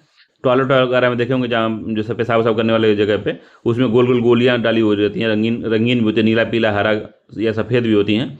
घरों में अगर आप रखते होंगे, कपड़ा वपड़ा अगर रखते होंगे, गर्मी कपड़े अगर ठंडी कपड़े अगर रखने हैं तो उसमें गोली रख के रखी जाती है ताकि इसमें फंगी वगैरह कीड़े मकोड़े न लगें इसमें, ठीक है। अगर थोड़ा सा अपने माँ का कभी बक्सा वक्सा देखते होंगे, पहले के ज़माने में स्टील का बक्सा मिलता था तो स्टील के बक्से में गोली मिल जाती थी आपको। तो नेफ्थलीन बॉल होता है जो कि कपड़े की गोली जिसको कहते हैं, गाँव में हर जगह कपड़े की गोली ही कहते हैं उसको। तो वो भी एक तरह का ऊर्ध्वपातन शो करता है।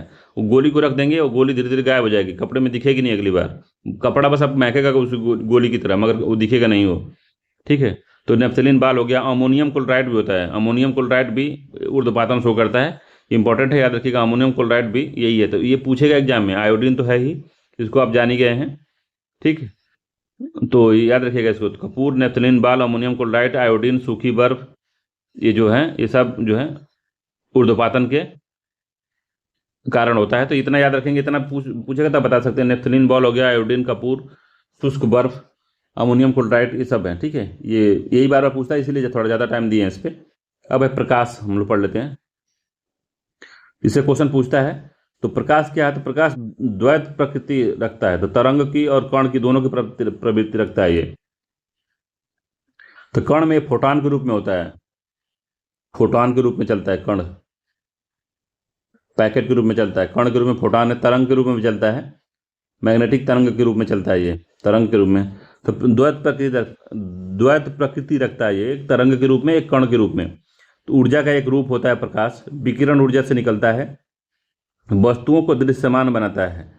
इसकी प्रॉपर्टी कि जिस वस्तु से अगर रिफ्लेक्ट होकर, जिस वस्तु, मान लिया वस्तु रखी है, यहाँ से लाइट गई और लाइट यहाँ से परावर्तित होकर अगर किसी की आंख में पड़ गई, किसी की आंख में पड़ी अगर मान लीजिए, तो उस व्यक्ति के द्वारा क्या होगा, आंख में पड़ गई अगर, तो ये वस्तु उस व्यक्ति को दिख जाएगी।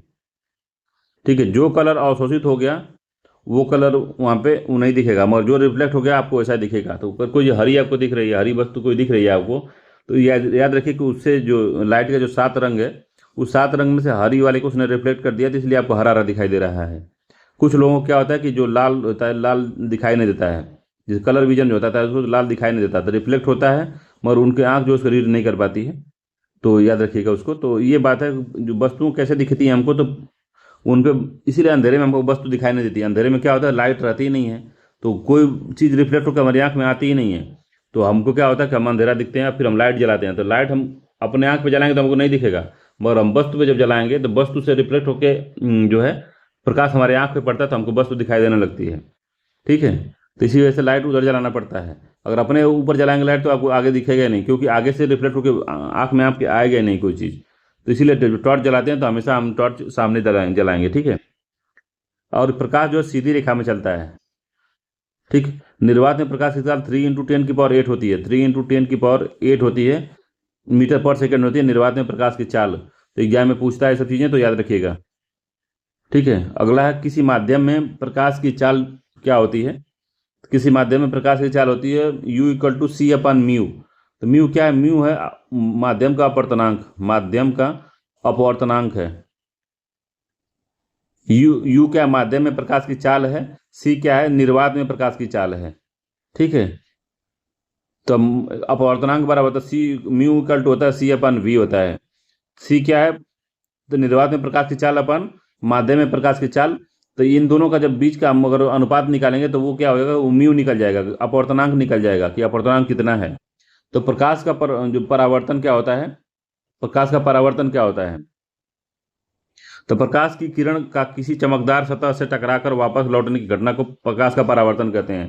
तो हमको कोई अगर वस्तु दिखाई देती है तो हमको प्रकाश के परावर्तन के कारण दिखाई देती है, जो प्रकाश का परावर्तन के कारण हमको वस्तु दिखाई देती है। ठीक है, तो प्रकाश की किरण का किसी चमकदार सतह से टकराकर वापस आना क्या कहलाता है, वापस लौटना की घटना प्रकाश का परावर्तन कहलाती है। इंपॉर्टेंट है, याद रखिएगा। ठीक है, अगला है, अब देखिए यहाँ पे परावर्तन का नियम क्या होता है। तो परावर्तन का नियम यहाँ समझिए। तो ये मान लीजिए कोई मिरर है, ठीक है, तो मिरर है, तो यहाँ पे क्या होता है, एक जो किरण यहाँ पे आपतित हो रही है, ये किरण यहाँ पे गिर रही है, तो इसका आपतन कोण आई है। अब परावर्तित जब हो रही है तो इसका जो परावर्तन कोण है वो आर है। तो परावर्तन का नियम क्या कहता है कि आपतन कोण सदैव परावर्तन कोण से बराबर होता है। तो आपतन कोण इक्वल टू परावर्तन कोण। तो जिस एंगल से आई है उसी एंगल से वो चली भी गई है, तो उसको परावर्तन का नियम कहते हैं। और आपतित किरण आपतन बिंदु पर अभिलंब तथा परावर्तित किरण से सभी एक ही तल में होते हैं। तो देखिए एक ये तल है, मान लीजिए शीशे का तल है कोई, तो आपतित किरण और परावर्तित किरण और ये अभिलंब होता है, अभिलंब तीनों कहाँ होते हैं, तो एक ही तल पे होते हैं ये।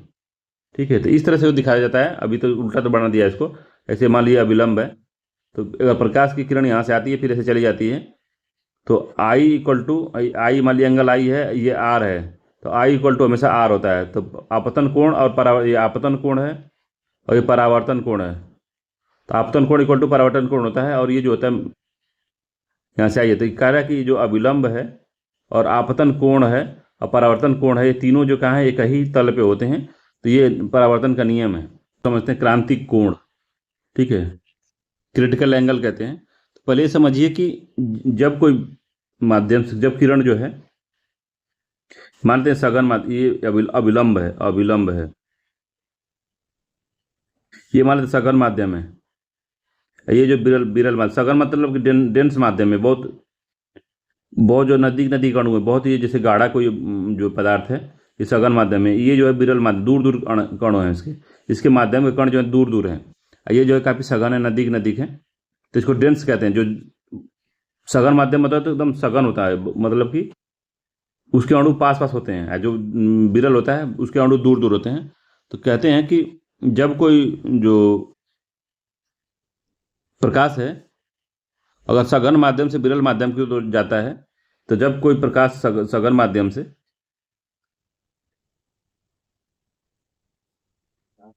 मान लीजिए ये विरल माध्यम है, ठीक है, और ये सघन माध्यम है, तो इसमें क्या होता है कि जब जब जो प्रकाश है सघन माध्यम से, सघन है ये, विरल माध्यम में जाता है, विरल में, ये विरल है, विरल में जाता है, तो क्या होता है, यह जो है ये अविलंब है, अविलंब, ये वाला जो लाइन है अविलंब है, तो अविलंब से दूर हट जाती है, ठीक है। तो मान लीजिए आर है और ये सी है, तो आर लेस देन सी हो जाएगा, ठीक है, सी बड़ा हो जाएगा। ये जो अविलंब से दूर भागती है, तो जब कोई कोई किरण जो है किसी सघन माध्यम से विरल माध्यम में जाती है, तो अपने अपने अविलंब से दूर भागती है। क्यों भागती है, तो सघन है तो यहाँ पे दबी रहती है एकदम से, जैसे ये यहाँ खुला खुला पाती है, छूट छूट पाती है, तो उससे दूर भाग जाती है, इससे दूर भाग जाती है। तो इसी कहते हैं कि ये भी परावर्तन ही है, ठीक है, याद रखिए।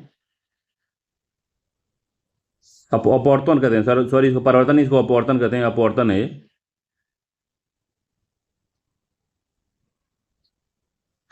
इसी का उल्टा होता है कि जब कोई किरण है वो विरल माध्यम से, विरल से सघन में जाती है, तो विरल माध्यम से सघन माध्यम में जाती है, तो क्या करती है, तो विरल माध्यम से सघन में जाएगी तो अभिलंब की तरफ झुक जाती है, अभिलंब के पास होकर जाती है। तो ये जो है, तो यहाँ पे क्या हो जाता है, सी जो है वो छोटा हो जाता है आर से, ठीक है। इसमें क्या होता है कि विरल से अगर सघन में जाएगी तो अभिलंब की तरफ झुक जाती है। तो क्रांतिक कोण क्या होता है, तो यह सघन माध्यम आपतन कोण का वह मान है जिसके लिए विरल माध्यम में अपवर्तन कोण का मान 90 होता है। तो अब क्या होता है, तो क्रिटिकल में समझते हैं, क्रिटिकल एंगल। तो जब कोई जो जो किरण है या यह अविलंब है, तो जब कोई किरण जो है ये सघन माध्यम में, मान लीजिए नीचे मान लीजिए सघन माध्यम में, ऊपर विरल विरल माध्यम है, तो जो ऊपर बताया उदाहरण की तरफ से बताते हैं। तो जैसे ऊपर हमने बताया था कि ये जो है विरल विरल माध्यम है, सॉरी सघन माध्यम है, ये ऊपर सघन है, नीचे विरल माध्यम है, विरल है। तो क्या होता है कि जब क्रिटिकल एंगल क्या होता है कि जब आपतित किरण जो यहाँ से जाती है, ठीक है, और उसके बाद क्या होती है कि इसमें ऐसा परिवर्तन होता है कि ये यहाँ से गुजर जाती है, ऐसे चली जाती है किरण, ठीक है, कि सघन माध्यम से ऐसे एंगल पे आती है कि वो 90 डिग्री, यहाँ से अभिलंब से 90 डिग्री बना देती है। इसमें आने की बजाय इसमें आने की बजाय वो यहीं से मुड़ जाती है, इसी में। तो इसको कहते हैं क्रिटिकल एंगल। ये 90 जो है क्रिटिकल एंगल है। क्रिटिकल एंगल कितना होता है, 90 है ये, ठीक है, 90 क्रिटिकल एंगल कहलाता है, ठीक है। जब क्या होता है कि इसी में आगे हम अगर देखेंगे, तो अब क्या होता है कि ये मान लीजिए ये माध्यम है, ये सघन है ऊपर वाला, और ये विरल है। इसमें क्या होता है, जब जब किरण क्या होता है कि जिस माध्यम में आती है और ये सघन में ही रिफ्लेक्ट हो जाती है, ठीक है, ऐसे आई ऐसे चली गई, तो इसको कहते हैं कि पूर्ण आंतरिक परिवर्तन, पूर्ण आंतरिक परावर्तन। इसमें क्या हुआ कि पूर्ण आंतरिक परिवर्तन हो गया, ये इसमें आई ही नहीं, इस वाले माध्यम में आई ही नहीं, तो इसको कहते हैं पूर्ण आंतरिक परिवर्तन, टोटल इंटरनल रिफ्लेक्शन, TIR कहते हैं इसको। तो ये TIR का गुण जो होता है, जिसे हमको मृग तृष्णा दिखती है, मृग मरीचिका दिखती है, कटे हुए हीरे जगमगाते हैं, ऑप्टिकल फाइबर में जो प्रकाशिक तंतु होते हैं उसमें जो संचार होता है, एडोस्कोप का कार्य इसी पे होता है। और रोड पे कभी देखते हैं, जब रोड पे रहेंगे आप तो देखेंगे तो लगेगा कि पानी गिरा हुआ है, कोई हाईवे पे जाते हैं गाड़ी में, देखिए लगता है कि आगे पानी गिरा हुआ है, वहाँ जाते हैं तो पानी नहीं गिरा होता है, वो सब पूर्ण आंतरिक परावर्तन के कारण होता है, ठीक है। तो जब क्रिटिकल कोण 90 से अधिक हो जाता है तो उसको कहते हैं, क्या कहते हैं, उसको करते हैं टोटल इंटरनल रिफ्लेक्शन, ठीक। तो क्रांतिक कोण हमने समझा कि 90 था। तो सघन माध्यम, यह सघन माध्यम से आपतन कोण का वह मान है जिसके लिए विरल माध्यम में अपवर्तन कोण जो होता है 90 हो जाता है, तो उसको क्रांतिक कोण कहते हैं, ठीक है। आगे है कि पूर्ण आंतरिक परावर्तन क्या होता है। तो यहाँ देखिए ये वाला बताया हूँ जो, ये वाला जो डायग्राम बनाया हूँ वही वाला ये है। तो पूर्ण आंतरिक परावर्तन या TIR कहते हैं इसको। क्या होता है TIR? तो प्रकाश की किरण का सघन माध्यम से विरल माध्यम में प्रवेश करने पर आपतन कोण का मान क्रांतिक कोण से अधिक हो जाता है। तो आपतन कोण का मान जो है, ये आपतन कोण मान क्रांतिक कोण या 90 था, अब इससे भी अधिक हो जाता है तो ये इधर चला जाता है। ठीक है, तो इधर से ये 90 होता है, इसको मापते हैं इधर से नीचे क्रांतिक कोण का मान 90। अब 90 से देखिए ऊपर जाएगा, अधिक हो गया, तो ऊपर चढ़ेगा तो अब अधिक हो जाएगा ना, पूरा यहाँ कोण अधिक हो गया, तो यही अधिक हो जाता है, तो इसको कहते हैं आपतन कोण ये है। और परावर्तन कोण कितना हो गया? तो इतना, ये अभिलंब है तो अभिलंब से इतना हो गया, लगभग ये हो गया 120 130 के आसपास, 135 के आसपास मान लीजिए हो गया। तो हम कहते हैं टोटल इंटरनल रिफ्लेक्शन हो गया या पूर्ण आंतरिक परावर्तन हो गया। तो आपतन कोण का मान क्रांतिक कोण से अधिक हो जाता है, मतलब 90 से अधिक हो जाता है, तो हम कहते हैं कि अपवर्तित किरण सघन माध्यम में ही वापस लौट जाती है। जिस माध्यम में आई होती है उसी माध्यम में वापस लौट जाती है, तो उसको हम कहते हैं कि पूर्ण आंतरिक परावर्तन हो गया है। ठीक है, पूर्ण आंतरिक परावर्तन हो गया है। तो पूर्ण आंतरिक परावर्तन के उदाहरण क्या क्या हैं? तो पहला उदाहरण है कि मृग तृष्णा या मृग मरीचिका की घटना या रोड पे पानी का गिरा हुआ महसूस होना। कटे हुए हीरो का जगमगाना जो है TIR के कारण होता है। और ऑप्टिकल फाइबर आपने सुने होंगे कि जिसमें डेटा ट्रांसफर होता है, जैसे नेटवर्क चलाने के लिए ऑप्टिकल फाइबर का यूज किया जाता है, तो इसमें डेटा का लॉस बिल्कुल नहीं होता। डेटा लॉस नहीं होता, क्यों नहीं होता? क्योंकि ऐसे पाइप बनी रहती है, ठीक है, ऐसे रहता है, उसमें तार रहता है ऐसे, तो इसमें प्रकाश यहाँ पे गिरता है, ठीक है, और यहीं से इस पे चला जाता है, इस वाले पे, तो यहाँ से ऐसे करता है, ऐसे चला जाता है। अब ये बाहर नहीं आता है इसके, इसलिए सिग्नल इसमें लॉस नहीं होता है। ठीक है, फाइबर में सिग्नल, ऑप्टिकल फाइबर में सिग्नल लॉस नहीं होता, क्योंकि इसमें टोटल इंटरनल रिफ्लेक्शन होता रहता है, 1% का भी इसमें हानि नहीं होती है। ठीक है, ठीक है, तो ये पूछता है एग्जामों में, तो याद रखिएगा इसको। ठीक है, तो ये पूरा है। अब आगे है प्रकाश का अपवर्तन, थोड़ा देखते हैं हम लोग। प्रकाश का अपवर्तन क्या होता है? तो प्रकाश की किरण एक माध्यम से दूसरे माध्यम में जाने पर अपने पथ से विचलित होने की घटना। ठीक है, तो इसको पढ़ाना चाहिए था, इसके बाद में देना चाहिए था, मगर बाद में दे दिया है, चलिए समझ लेते हैं, कोई दिक्कत नहीं। टोटल इंटरनल रिफ्लेक्शन के पहले इसको पढ़ना चाहिए था कि जो प्रवाह का अपवर्तन क्या होता है। प्रकाश किसी कारण किसी प्रकाश की किरण एक माध्यम से दूसरे माध्यम में जाती है तो अपने पथ से विचलित हो जाती है, तो उसको हम प्रकाश का अपवर्तन कहते हैं। जब प्रकाश की किरण विरल माध्यम से सघन माध्यम में प्रवेश करती है तो यह अविलंब की ओर झुक जाती है। तो विरल से, ये विरल है, विरल से सघन में जाती है, तो अब ये डेंस है, ज़्यादा डेंस है, घनत्व तो ज़्यादा है इसका, तो ये ज़्यादा दूर तक फैल नहीं पाती है, तो पास ही ये ऐसे मुड़ जाती है। तो इसका जो आर है, आई जो है आपतन कोण है, उसका अपवर्तन कोण के बड़ा हो जाता है। ठीक है, तो अविलंब है ये, और ये जो है उसी के पास झुक जाती है। जब विरल माध्यम से सघन माध्यम में जाएगी तो सट जाती है, सघन से सट जाएगी, ये समझ लीजिए, अविलंब से सट जाएगी, याद रखिएगा। जैसे ये जो है, देखिए इतने इसके बीच में दूरी ज़्यादा है और यहाँ पे देखिए दूरी कम है, तो दूरी है क्योंकि इस नीचे वाला माध्यम सघन है। तो जब वो विरल माध्यम से सघन में जाएगी तो अविलंब की तरफ झुक जाएगी, जब सघन से विरल में जाएगी तो अविलंब से दूर हट जाएगी। ठीक है, तो ये पूरा मामला है। अब ये वही बताया कि जब माध्यम से सघन माध्यम, जब विरल से सघन में जाती है, ये गलत दे दिया है, ये सघन होगा ऊपर, ठीक है, ऊपर होगा, जब सघन माध्यम से सघन होगा ऊपर और नीचे होगा विरल। तो जब सघन से विरल में आती है तो अविलंब से दूर हट जाती है। देखिए दूर हट गई, कितना दूर चली गई, यहाँ देखिए, यहाँ पे नज़दीक है, यहाँ पे काफ़ी दूर चली गई है। तो सघन से जब विरल में आती है तो अविलंब से दूर हट जाती है। ठीक है, याद रखिएगा। तो अपवर्तन के उदाहरण क्या क्या है? तो जल में डूबी हुई छड़ी का टेढ़ा दिखना, छड़ी का मुड़ा हुआ दिखना। जैसे जल में डूबा हुआ रहता है, जैसे सिक्का होता है, लगता है सिक्का ऊपर है। बाल्टी में अगर सिक्का डाल दीजिए, अब पानी वाले बाल्टी, पानी भरा हुआ उसमें, तो लगता है सिक्का ऊपर है। तारों का टिपटिमाना भी अपवर्तन का उदाहरण है। जल में पड़े सिक्के का अपने वास्तविक जगह से ऊपर का दिखाई देना। पेंसिल को अगर पानी में ऐसे डालते हैं आप, तो पेंसिल टेढ़ी दिखाई देती है, लगता है कि हल्का सा मुड़ गई है बीच से। ठीक है, प्रकाश के एक माध्यम से दूसरे माध्यम में जाना, प्रकाश का तरंगदैर्घ्य, वेग बदल जाता है, प्रकाश की आवृत्ति नहीं बदलती। तो बस यही इंपॉर्टेंट है, एग्जाम में सीधे यही पूछेगा कि प्रकाश का क्या नहीं बदलता है? तो प्रकाश की आवृत्ति नहीं बदलती है। प्रकाश जो है, एक प्रकाश के एक माध्यम से दूसरे माध्यम में जाने पे, तो मान लीजिए सघन से अगर विरल में आ गया है, विरल में इसमें आएगा, वो विरल में घुसेगा, जैसे घुसेगा इसमें, तो इसमें क्या बदल जाएगा? तो उसकी तरंगदैर्घ्य बदल जाएगी, तरंगदैर्घ्य बदल जाएगी, वेग बदल जाएगा, उसका स्पीड जो है उसकी, अगर सघन, ये सघन ऊपर वाला, विरल नीचे वाला, तो नीचे विरल में उसकी स्पीड जो वेग है वो बढ़ सकती है, बढ़ जाती है, ठीक है। मगर क्या नहीं बदलता, तो उसकी आवृत्ति जो फ्रीक्वेंसी होती है, आवृत्ति होती है, आवृत्ति कभी नहीं बदलती। तो काफ़ी इंपॉर्टेंट, एग्जाम में यूपीएससी में पूछा है एक बार, क्या नहीं बदलता, आवृत्ति नहीं बदलती है, इंपॉर्टेंट है, याद रखिएगा, आवृत्ति नहीं बदलती है। प्रकाश का प्रकीर्णन समझ लेते हैं, प्रकाश का प्रकीर्णन क्या होता है। तो छोटी तरंगदैर्घ्य के प्रकाश का प्रकीर्णन अधिक होता है। जो तरंगदैर्घ्य पे प्रकीर्णन जो होता है, प्रकीर्णन जो होता है वो लैम्डा पे डिपेंड करता है, 1/प्रकीर्णन। लैम्डा जितना मतलब ये इससे होगा, उल्टा लिख दिए, यही सही लिखा है और कोई दिक्कत नहीं है। तो लैम्डा इक्वल टू होगा, सॉरी प्रकीर्णन इक्वल टू होगा प्रकीर्णन इक्वल टू होगा 1/लैम्डा। तो लैम्डा जितना बड़ा होगा प्रकीर्णन उतना कम होगा, और लैम्डा जितना छोटा होगा प्रकीर्णन उतना ज़्यादा होगा। तो प्रकीर्णन किस पे डिपेंड करता है, छोटी तरंगदैर्घ्य जो होती है उसका प्रकीर्णन अधिक होता है, छोटी तरंगदैर्घ्य का प्रकीर्णन अधिक होगा। और पराबैंगनी रंग के प्रकाश का सबसे अधिक एवं लाल रंग के प्रकाश का सबसे कम होता है, ठीक है।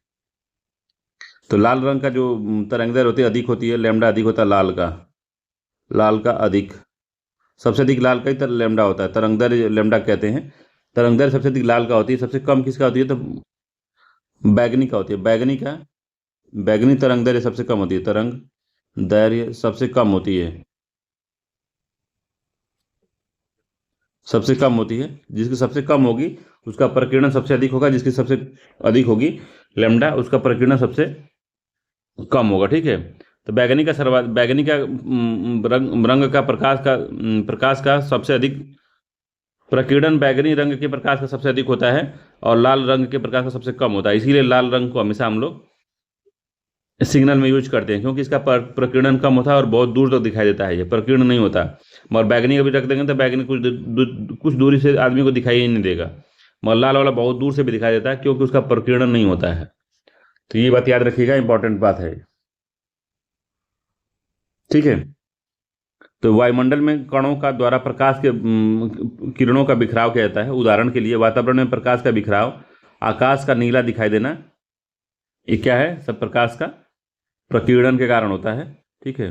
तारों का टिमटिमाना किस लिए है, ये इंपॉर्टेंट है, देखिए जो पूछता है वो इंपॉर्टेंट, याद रखिए। तो हम इसको हाईलाइट कर देते हैं। तारों का टिमटिमाना किसका उदाहरण है, अपवर्तन का उदाहरण है, याद रखिएगा, अपवर्तन का उदाहरण तारों का टिमटिमाना है। और प्रकाश के प्रकीर्णन से क्या होता है, अब यही हर जगह अलग अलग पूछता है तो लोग यही भटक जाते हैं। तो प्रकाश का प्रकीर्णन से क्या होता है, तो आकाश का नीला दिखाई देना, प्रकीर्णन के कारण आकाश नीला दिखाई देता है। एक जगह लिख देता हूं,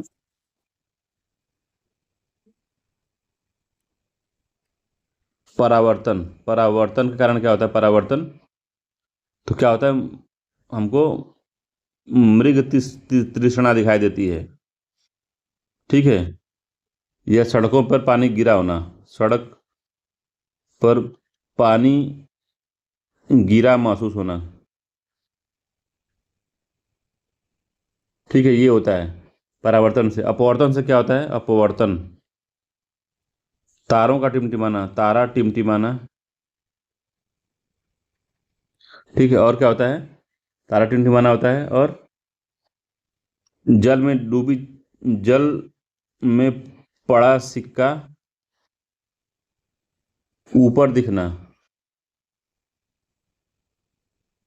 छड़ी टेढ़ी दिखनी, छड़ी टेढ़ी। अब अपवर्तन के कारण होता है ये। परावर्तन के कारण क्या होता है, सॉरी प्रकीर्णन के कारण, प्रकीर्णन के कारण क्या होता है,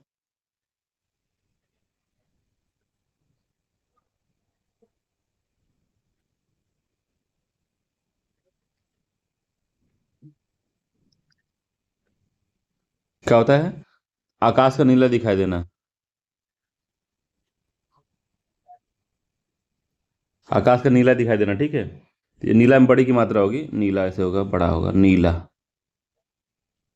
आकाश का नीला दिखाई देना प्रकीर्णन का कारण होता है। परावर्तन से क्या होता है, सड़क पर पानी गिरा महसूस होना, मृग तृष्णा दिखती है, टोटल इंटरनल रिफ्लेक्शन काम करता है, TIR होता है, ऑप्टिकल फाइबर काम करता है। तो याद रखिएगा, इससे हो गया, ठीक है। तो यहाँ तक हो गया है।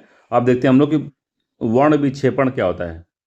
तो वर्ण विक्षेपण यहाँ देखते हैं। तो वर्ण विक्षेपण श्वेत प्रकाश का अपने अवयवी रंगों में विभक्त होने की क्रिया वर्ण विक्षेपण कहलाती है। तो एक श्वेत प्रकाश होता है, जब किसी चीज़ से उसको गुजारते हैं तो अगर मान लीजिए वर्ण विक्षेपित हो गया, पूरा सातों कलर उसका दिखाई देने लगे, तो उसको वर्ण विक्षेपण कहते हैं। जैसे जब श्वेत प्रकाश को हम जब प्रिज्म से पास कराते हैं, प्रिज्म से, तो हमको पहले रेड दिखता है, फिर ऑरेंज, फिर येलो, फिर ग्रीन, फिर ब्लू, फिर इंडिगो, फिर वॉलेट। ठीक है, तो विग ब्योर कहते हैं। नीचे से देखेंगे तो विग ब्योर होता है। तो प्रिज्म में वर्ण विक्षेपण द्वारा प्राप्त रंगीले प्रकाश की किरणों का क्रम तो विग ब्योर कहलाता है, लिखा हुआ है। तो नीचे से है, तो पहले वॉलेट होता है, फिर मतलब कि ये बैगनी कलर का होता है, फिर इंडिगो नीला होता है, फिर ब्लू होता है, फिर ग्रीन होता है, फिर येलो होता है, फिर ऑरेंज होता है, फिर रेड होता है। ठीक है, तो लाल रंग के प्रकाश की तरंगदैर्घ्य सबसे अधिक होती है। ठीक है, इसका प्रकीर्णन सबसे कम होता है। बैगनी रंग के प्रकाश की तरंगदैर्घ्य सबसे कम होती है, इसका प्रकीर्णन अधिक होता है। ठीक है, याद रखिएगा, दोनों ही महत्वपूर्ण हैं, ये बात दोनों। इसीलिए जो लाल सिग्नल पे हम लाल रंग का यूज करते हैं, बैगनी का यूज नहीं करते, क्योंकि बैगनी का प्रकीर्णन बहुत अधिक होता है। अवतल दर्पण का उपयोग क्या होता है? तो ये एग्जाम में पूछता है। अवतल दर्पण का उपयोग होता है दाढ़ी बनाने के शीशे के रूप में, डॉक्टर द्वारा आंख देखने, कान देखने, नाक देखने, गले का निरीक्षण करने के लिए। तीसरा, टॉर्च एवं वाहनों की हेडलाइट में यूज होता है अवतल दर्पण। ठीक है, तो अवतल दर्पण के उदाहरण को एग्जाम में पूछता है, याद रखिएगा। अवतल दर्पण दाढ़ी बनाने के शीशे के रूप में, डॉक्टर द्वारा आंखों और कान, गले के निरीक्षण के लिए, टॉर्च एवं वाहनों की हेडलाइट में यूज होता है अवतल दर्पण। उत्तल दर्पण का यूज क्या होता है? उत्तल दर्पण तो वाहनों के पार्श्व साइड मिरर के रूप में, ठीक है, साइड मिरर के रूप में यूज होता है, इंपॉर्टेंट है, याद रखिएगा। लेंस के मुख्य प्रयोग क्या क्या होते हैं? तो लेंस के मुख्य प्रयोग क्या क्या है भैया? तो उत्तल लेंस होता है जिसको अभिसारी लेंस कहते हैं, उत्तल लेंस को कन्वेक्स लेंस कहते हैं, कन्वेक्स लेंस। कनकेव होते हैं अवतल को कनकेव। ठीक है, तो अभिसारी होता है और ये अपसारी होता है। अभिसारी मतलब एक जगह केंद्रित करना, लेंस होता है एक जगह केंद्रित करता है, उसको अभिसारी कहते हैं। ठीक है, और एक होता है अपसारी होता है, ये बिखरा देता है किरणों को।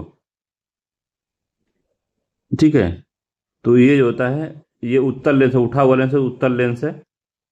ये जो है अवतल लेंस है। तो ये एक जगह करता है, ये बिखरा देता है। ठीक है, तो ऊपर दर्पण हम लोग पढ़ रहे थे। तो अवतल दर्पण दाढ़ी बनाने, डॉक्टर द्वारा आंख, कान, नाक, गले का निरीक्षण करने में, टॉर्च के वाहनों में यूज होता है। उत्तल दर्पण का यूज वाहनों के पार्श्व साइड मिरर को देखने के लिए। लेंस का प्रयोग जो कन्वेक्स लेंस, कनकेव लेंस। ठीक है, और लेंस की शक्ति क्या होती है? तो जो P इक्वल टू होती है 1/f। तो एफ क्या? फोकस दूरी होती है, फोकस लेंस की फोकस दूरी होती है एफ। और P क्या होता है? P की लेंस की शक्ति होती है। तो उत्तल लेंस की क्षमता होती है धनात्मक, अवतल लेंस की क्षमता होती है ऋणात्मक। एग्जाम में पूछता है, याद रखिएगा, ये वाला पूछता है एग्जाम में। ठीक है, लेंस P 1/f होता है, ये भी याद रखिएगा। और लेंस की शक्ति की माप डायोप्टर में की जाती है, डायोप्टर। धूप के लेंस की शक्ति होती है 0 डायोप्टर। ठीक है, स्पष्ट दृष्टि की न्यूनतम दूरी कितनी होती है? स्पष्ट दृष्टि की न्यूनतम दूरी 25 सेंटीमीटर होती है, इंपॉर्टेंट याद रखिएगा। मनुष्य की आंख में प्रतिबिंब कहाँ बनता है? तो रेटिना पे बनता है, या रेटिना में बनता है। दूरदृष्टि दोष के लिए क्या होता है? तो दूरदृष्टि में क्या होता है? तो निकट की वस्तुएं स्पष्ट नहीं दिखाई देती हैं, दूर की वस्तुएं स्पष्ट दिखाई देती हैं। निकट दूरदृष्टि दोष में उल्टा होता है। दूरदृष्टि दोष में क्या होगा? तो निकट की वस्तुएं स्पष्ट नहीं दिखाई देंगी, दूर की वस्तुएं दिखाई देंगी। तो जिसमें अगर आप समझ सकते हैं कि जो लिखा है दूर दृष्टि है तो दूर की वस्तुएं दिखाई देंगी, उसको नजदीक की नहीं दिखाई देंगी। अगर निकट दृष्टि दोष है तो निकट की दिखाई देंगी, दूर की नहीं दिखाई देंगी। निकट की वस्तुएं स्पष्ट दिखाई देती हैं, दूर की वस्तुएं दिखाई नहीं देती। तो दूर दृष्टि के निवारण के लिए उत्तल लेंस का यूज करते हैं, और निकट दृष्टि के लिए अवतल लेंस का यूज करते हैं। ठीक है, अब निकट दृष्टि दोष को मायोपिया कहते हैं, निकट दृष्टि दोष को मायोपिया कहते हैं, याद रखिएगा, पूछता है एग्जाम में, मायोपिया। ठीक है, तो दूर दृष्टि को हाइपरमेट्रोपिया कहते हैं। और इसमें जो होता है उत्तल लेंस का यूज होता है, उत्तल लेंस मतलब कि देखिए इसमें निकट की वस्तुएं दिखाई नहीं देती, तो निकट के लिए फोकस करने के लिए उत्तल लेंस का यूज करते हैं। ठीक है। अगर जो मायोपिया होते हैं, जो निकट दृष्टि दोष होता है, तो निकट की वस्तुएं स्पष्ट दिखाई देती हैं, दूर की नहीं दिखाई देती, तो उसके लिए लेंस लेंस का यूज होता है, जिसमें बिखराव वाला जो लेंस होता है, जो किरणों को बिखराता है, जो प्रकाश आता है उसको बिखराता है, तो उसको हमको निकट दृष्टि दोष के लिए यूज करते हैं। ठीक है। अनुदैर्ध्य तरंग क्या होती है? तो माध्यम के कणों के कंपन के तरंग के संचरण की दिशा में करती है। तो इसमें जो पी वेव जो पढ़ाए थे आपको, ज्योग्राफी में पी वेव पढ़ाए थे, तो पी वेव उदाहरण है अनुदैर्ध्य तरंग का।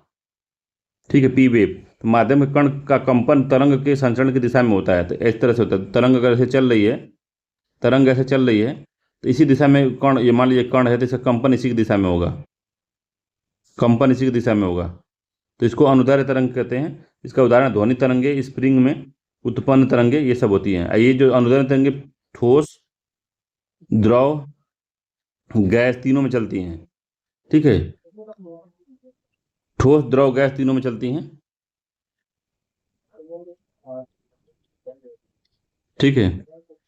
और ये तरंग चल रही है ऐसे, तो इसी के ये कण है, मान लीजिए मध्यम कण है, तो मध्यम कण भी इसी के साइड में गति करेगा ऐसे, आगे पीछे। ठीक है। ये ऐसे चल रही है, तो इसी इसी कण में करेगा। और इसमें क्या होता है, ये ठोस, द्रव, गैस तीनों में चलती है, इसी को पी वेव भी कहते हैं, याद रखिएगा। अगला इसमें, तो ये ध्वनि तरंग का उदाहरण है, स्प्रिंग में उत्पन्न तरंगों का उदाहरण है। अनुप्रस्थ तरंगें क्या होती हैं? माध्यम के कणों का कंपन जो होता है तरंग के संचरण के लंबवत होता है। तो मान लीजिए तरंग का संचरण हो रहा है ऐसे, तो ये कण जो है, माध्यम का कण है, तो इसका कंपन लंबवत होगा ऐसे। ठीक है। तो ये केवल जो है ठोस में चलता है। क्यों? ठोस जो होता है, ठोस में ये भी चलता है, ये भी चलता है। तो ठोस का क्या मतलब, जब कॉम्पैक्ट होता है ठोस, एकदम अणु पास पास होते हैं, तो ऊपर नीचे भी अगर चलते हैं, कंपन करते हैं, तो ये इतना चिपका रहता है कि वो वेव जो होती है पास हो जाती है, कोई दिक्कत नहीं होता। तो उदाहरण के लिए रस्सी में उत्पन्न तरंगे, पानी में उत्पन्न जो तरंगे होती हैं, ये जो है अनुप्रस्थ तरंगों का उदाहरण होती हैं। ये यस वेव का उदाहरण है, भूकंपी तरंग यस वेव का उदाहरण है ये। ठीक है।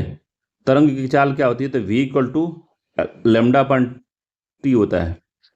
ठीक है। ये एन लेमडा कहते हैं इसको, V equal to N lambda भी होता है। तो एन क्या है? तरंगों की आवृत्ति है, टी है तरंगों का आवर्त काल है। तो तरंग की आवृत्ति है एन, और आवर्त काल टी है, लेमडा है तरंग दैर्ध्य। ठीक है, याद रखिएगा। अब जो ध्वनि के बारे में थोड़ा समझते, ध्वनि क्या है? तो ध्वनि के बारे में, तो ध्वनि है सामान्य सामान्य वायु में चाल ध्वनि की 330 मीटर पर सेकंड होती है। संचरण के लिए माध्यम की आवश्यकता होती है, इसीलिए चंद्रमा पे माध्यम नहीं है। अगर बम विस्फोट भी कर देंगे तो किसी को सुनाई ही नहीं देगा कि बम विस्फोट हुआ चंद्रमा पे। ठोस में अधिकतम गति उसकी होती है, इसका मात्रक होता है डेसिबल। ठीक है। आर्द्रता बढ़ने पर गति बढ़ती है, तो आर्द्रता बढ़ने पर गति बढ़ती है, इंपॉर्टेंट है, याद रखिएगा। जब आर्द्रता बढ़ती है, ये काफ़ी इंपॉर्टेंट बात है, आर्द्रता बढ़ने पर गति बढ़ती है, बहुत महत्वपूर्ण बात है ये।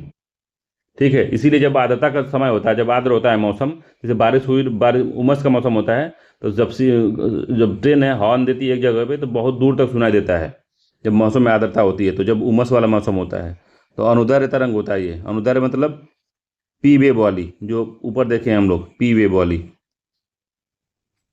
ऊपर वाली देखें, जिसमें ठोस, द्रव, जल तीनों में चलती है। ठोस, द्रव, गैस तीनों में चलती है ये। ठीक है। ठोस में सबसे अधिक तेज चलती है ये। अगला है ध्वनि तरंगे। तो क्या होता है? ध्वनि तरंगे क्या होती है?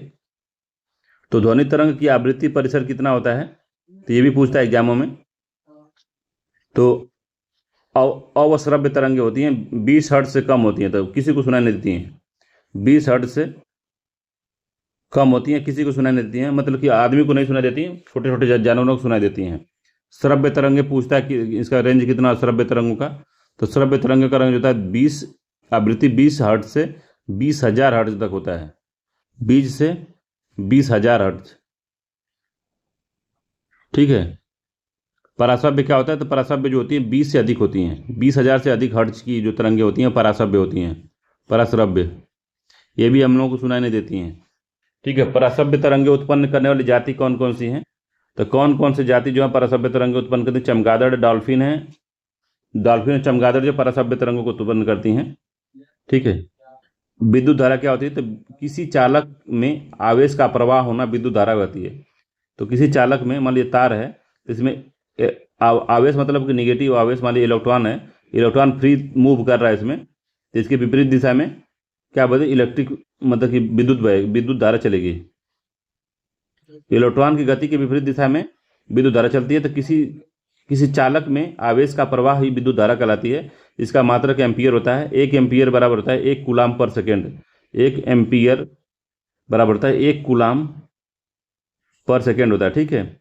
विभवांतर क्या होता है, तो किया गया कार्य बटे में प्रवाहित आवेश, तो किया गया कार्य बटे प्रवाहित आवेश होता है विभवांतर। V equal to W/Q। Q क्या है, Q आवेश है, ठीक है। अगला है कि प्रतिरोध R इक्वल टू क्या होता है, तो V गांव में कहते थे हम लोग जब पढ़ते थे, तो ओम का नियम आता था, ओम का नियम है ये, तो कहते थे भागल CR V बराबर I इंटू आर, V बराबर I इंटू आर, भागल CR, ठीक है। तो R जो है प्रतिरोध है, इसमें R बराबर होता है V/I, ठीक है। भागल CR V बराबर I इंटू आर, हमारे पिताजी बताते थे इसको। तो V विभवांतर है, I विद्युत धारा है, ठीक है। विद्युत शक्ति P इक्वल टू क्या होता है, तो विद्युत शक्ति P बराबर होता है V इंटू विभवांतर I। तो P इक्वल टू होता है V इंटू I, विभवांतर है I। यहाँ विद्युत धारा I थी, यहाँ विभवांतर है I, ये विभवांतर है। यूनिट की संख्या ज्ञात कैसे करेंगे, यूनिट की संख्या कैसे ज्ञात करेंगे, ये काफ़ी इंपॉर्टेंट है, एग्जाम में पूछता है। अगर आपको यूनिट निकालना, कितना यूनिट बिजली आपने खर्चा की है, तो यूनिट संख्या कैसे निकालेंगे, यूनिट संख्या बराबर निकालना कितना वोल्ट का बिजली आ रही है, तो वोल्ट कितने वोल्ट का बल्ब लगाए हैं आप, इंटू एम्पियर कितनी एम्पियर की धारा आ रही है, एम्पियर इंटू घंटा कितना घंटा चला है, बटे में 1000 से आप भाग दे देंगे तो उतना यूनिट आ जाएगा। या वाट को घंटे बटे में आप उसको 1000 से भाग दे देंगे तो क्या आ जाएगा, आपका यूनिट की संख्या आ जाएगी। काफ़ी इंपॉर्टेंट है, इसको याद रखिएगा, ये वाला एग्जाम में पूछता है, सीधे क्वेश्चन भी पूछ लेता है, ठीक है। उच्चायची ट्रांसफार्मर क्या होता है, ऊंचाई ट्रांसफार्मर, तो निम्न विभव की प्रत्यावर्ती धारा को उच्च विभव वाले प्रत्यावर्ती धारा में बदलता है, तो उसको कहते हैं स्टेप अप। स्टेप अप मतलब कि अब देखिए, निम्न क्यों अप करके उच्च वाले में कर देते हैं, स्टेप अप कहते हैं, स्टेप अप। तो निम्न विभव की प्रत्यावर्ती धारा को उच्च विभव वाली प्रत्यावर्ती धारा में बदल देना ऊंचाई ट्रांसफर का काम होता है, ट्रांसफार्मर का काम होता है। अपचाई ट्रांसफार्मर में क्या होता है, तो उच्च विभव की प्रत्यावर्ती धारा को निम्न विभव की प्रत्यावर्ती धारा में बदल देना उपाचयी ट्रांसफार्मर होता है कि उच्च विभव को, जैसे अब आप गांव में पहले स्टोपलाइजर आता था, स्टोपलाइजर, तो उसमें क्या होता था, एक लगा था ऐंठने वाला, ऐसे इसको पकड़ के ऐंठते थे। तो अगर मान लीजिए कि वोल्टेज ज़्यादा है तो वोल्टेज ऐंठ के कम कर सकते हैं इसको, अब वोल्टेज कम है तो वोल्टेज ऐंठ के उसको बढ़ा सकते थे। 2 तरह के ट्रांसफार्मर लगे रहते थे इसमें, स्टोपलाइजर में। स्टेपलाइजर कहते थे इसको, मतलब स्टेबलाइजर इसका नाम असली है, इसको स्टोपलाइजर हम लोग कहते थे। स्टेबलाइजर होता है ये, क्या करता है, अगर ज़्यादा वोल्टेज का अगर आपको करंट आ गई तो उसको कम करके कम करके उसको कम कर सकते हैं, और ज़्यादा कम किया गया तो बढ़ा के उसको बढ़ा सकते हैं। तो उसमें ऊंचाई ट्रांसफार्मर और अपचाई ट्रांसफार्मर दोनों लगता होता है। तो उपचाई ट्रांसफार्मर क्या करता है, तो उच्च विभव वाली प्रत्यावर्ती धारा को निम्न विभव वाली प्रत्यावर्ती धारा में बदल देता है, और ऊंचाई ट्रांसफार्मर क्या करता है, तो निम्न विभव की प्रत्यावर्ती धारा को उच्च विभव वाली प्रत्यावर्ती धारा में बदल देता है, ठीक है। ये पूरा बात है, ठीक है। अब ये यहाँ पे थोड़ा निकट दृष्टि दोष जो ऊपर हमने देख लिए हैं, और ये दूर दृष्टि दोष है जिसको हमने ऊपर देखा है। तो पास की वस्तुएं निकट में पास की वस्तुएं दिखाई देती हैं, दूर की वस्तुएं धुंधली दिखाई देती हैं। स्थिति तब होती है जब आंखों में सामान्य से बड़ी या कार्निया घुमावदार हो जाती है, तब ये होता है निकट दृष्टि दोष होता है। दूर की वस्तु स्पष्ट दिखाई देती है दूर दृष्टि में, या हाइपरमेट्रोपिया कभी पूछ लेता है एग्जाम में, कन्फ्यूजन हो जाता है कि हाइपरमेट्रोपिया क्या है, कौन सी दृष्टि दोष है। तो हाइपरमेट्रोपिया जो बड़ा लिखा हुआ है ये दूर वाला दृष्टि दोष का है, तो बड़ा वाला दूर दृष्टि दोष है। तो इसमें क्या होता है, जो कार्निया होती है वो कम घुमावदार हो जाती है। तो इसके लिए इलाज के लिए हम उत्तल लेंस का यूज करते हैं। हाइपरमेट्रोपिया के लिए उत्तल लेंस दूर दृष्टि वाले के लिए, और निकट दृष्टि के लिए अवतल लेंस का हम यूज करते हैं, ठीक है। ये पूरा उदाहरण है, ठीक है। तो पूरा ये हमारा खत्म हो गया, ठीक है। तो ये जो एग्जाम में पूछता है मेन यही हमने पढ़ा दिया है फिजिक्स वाले में, ठीक है। चलिए मिलते हैं अगले वीडियो में, तब तक के लिए धन्यवाद। और वीडियो आपको अच्छी लगी तो मेरे चैनल को आप सपोर्ट कर सकते हैं। चलिए धन्यवाद, नमस्कार।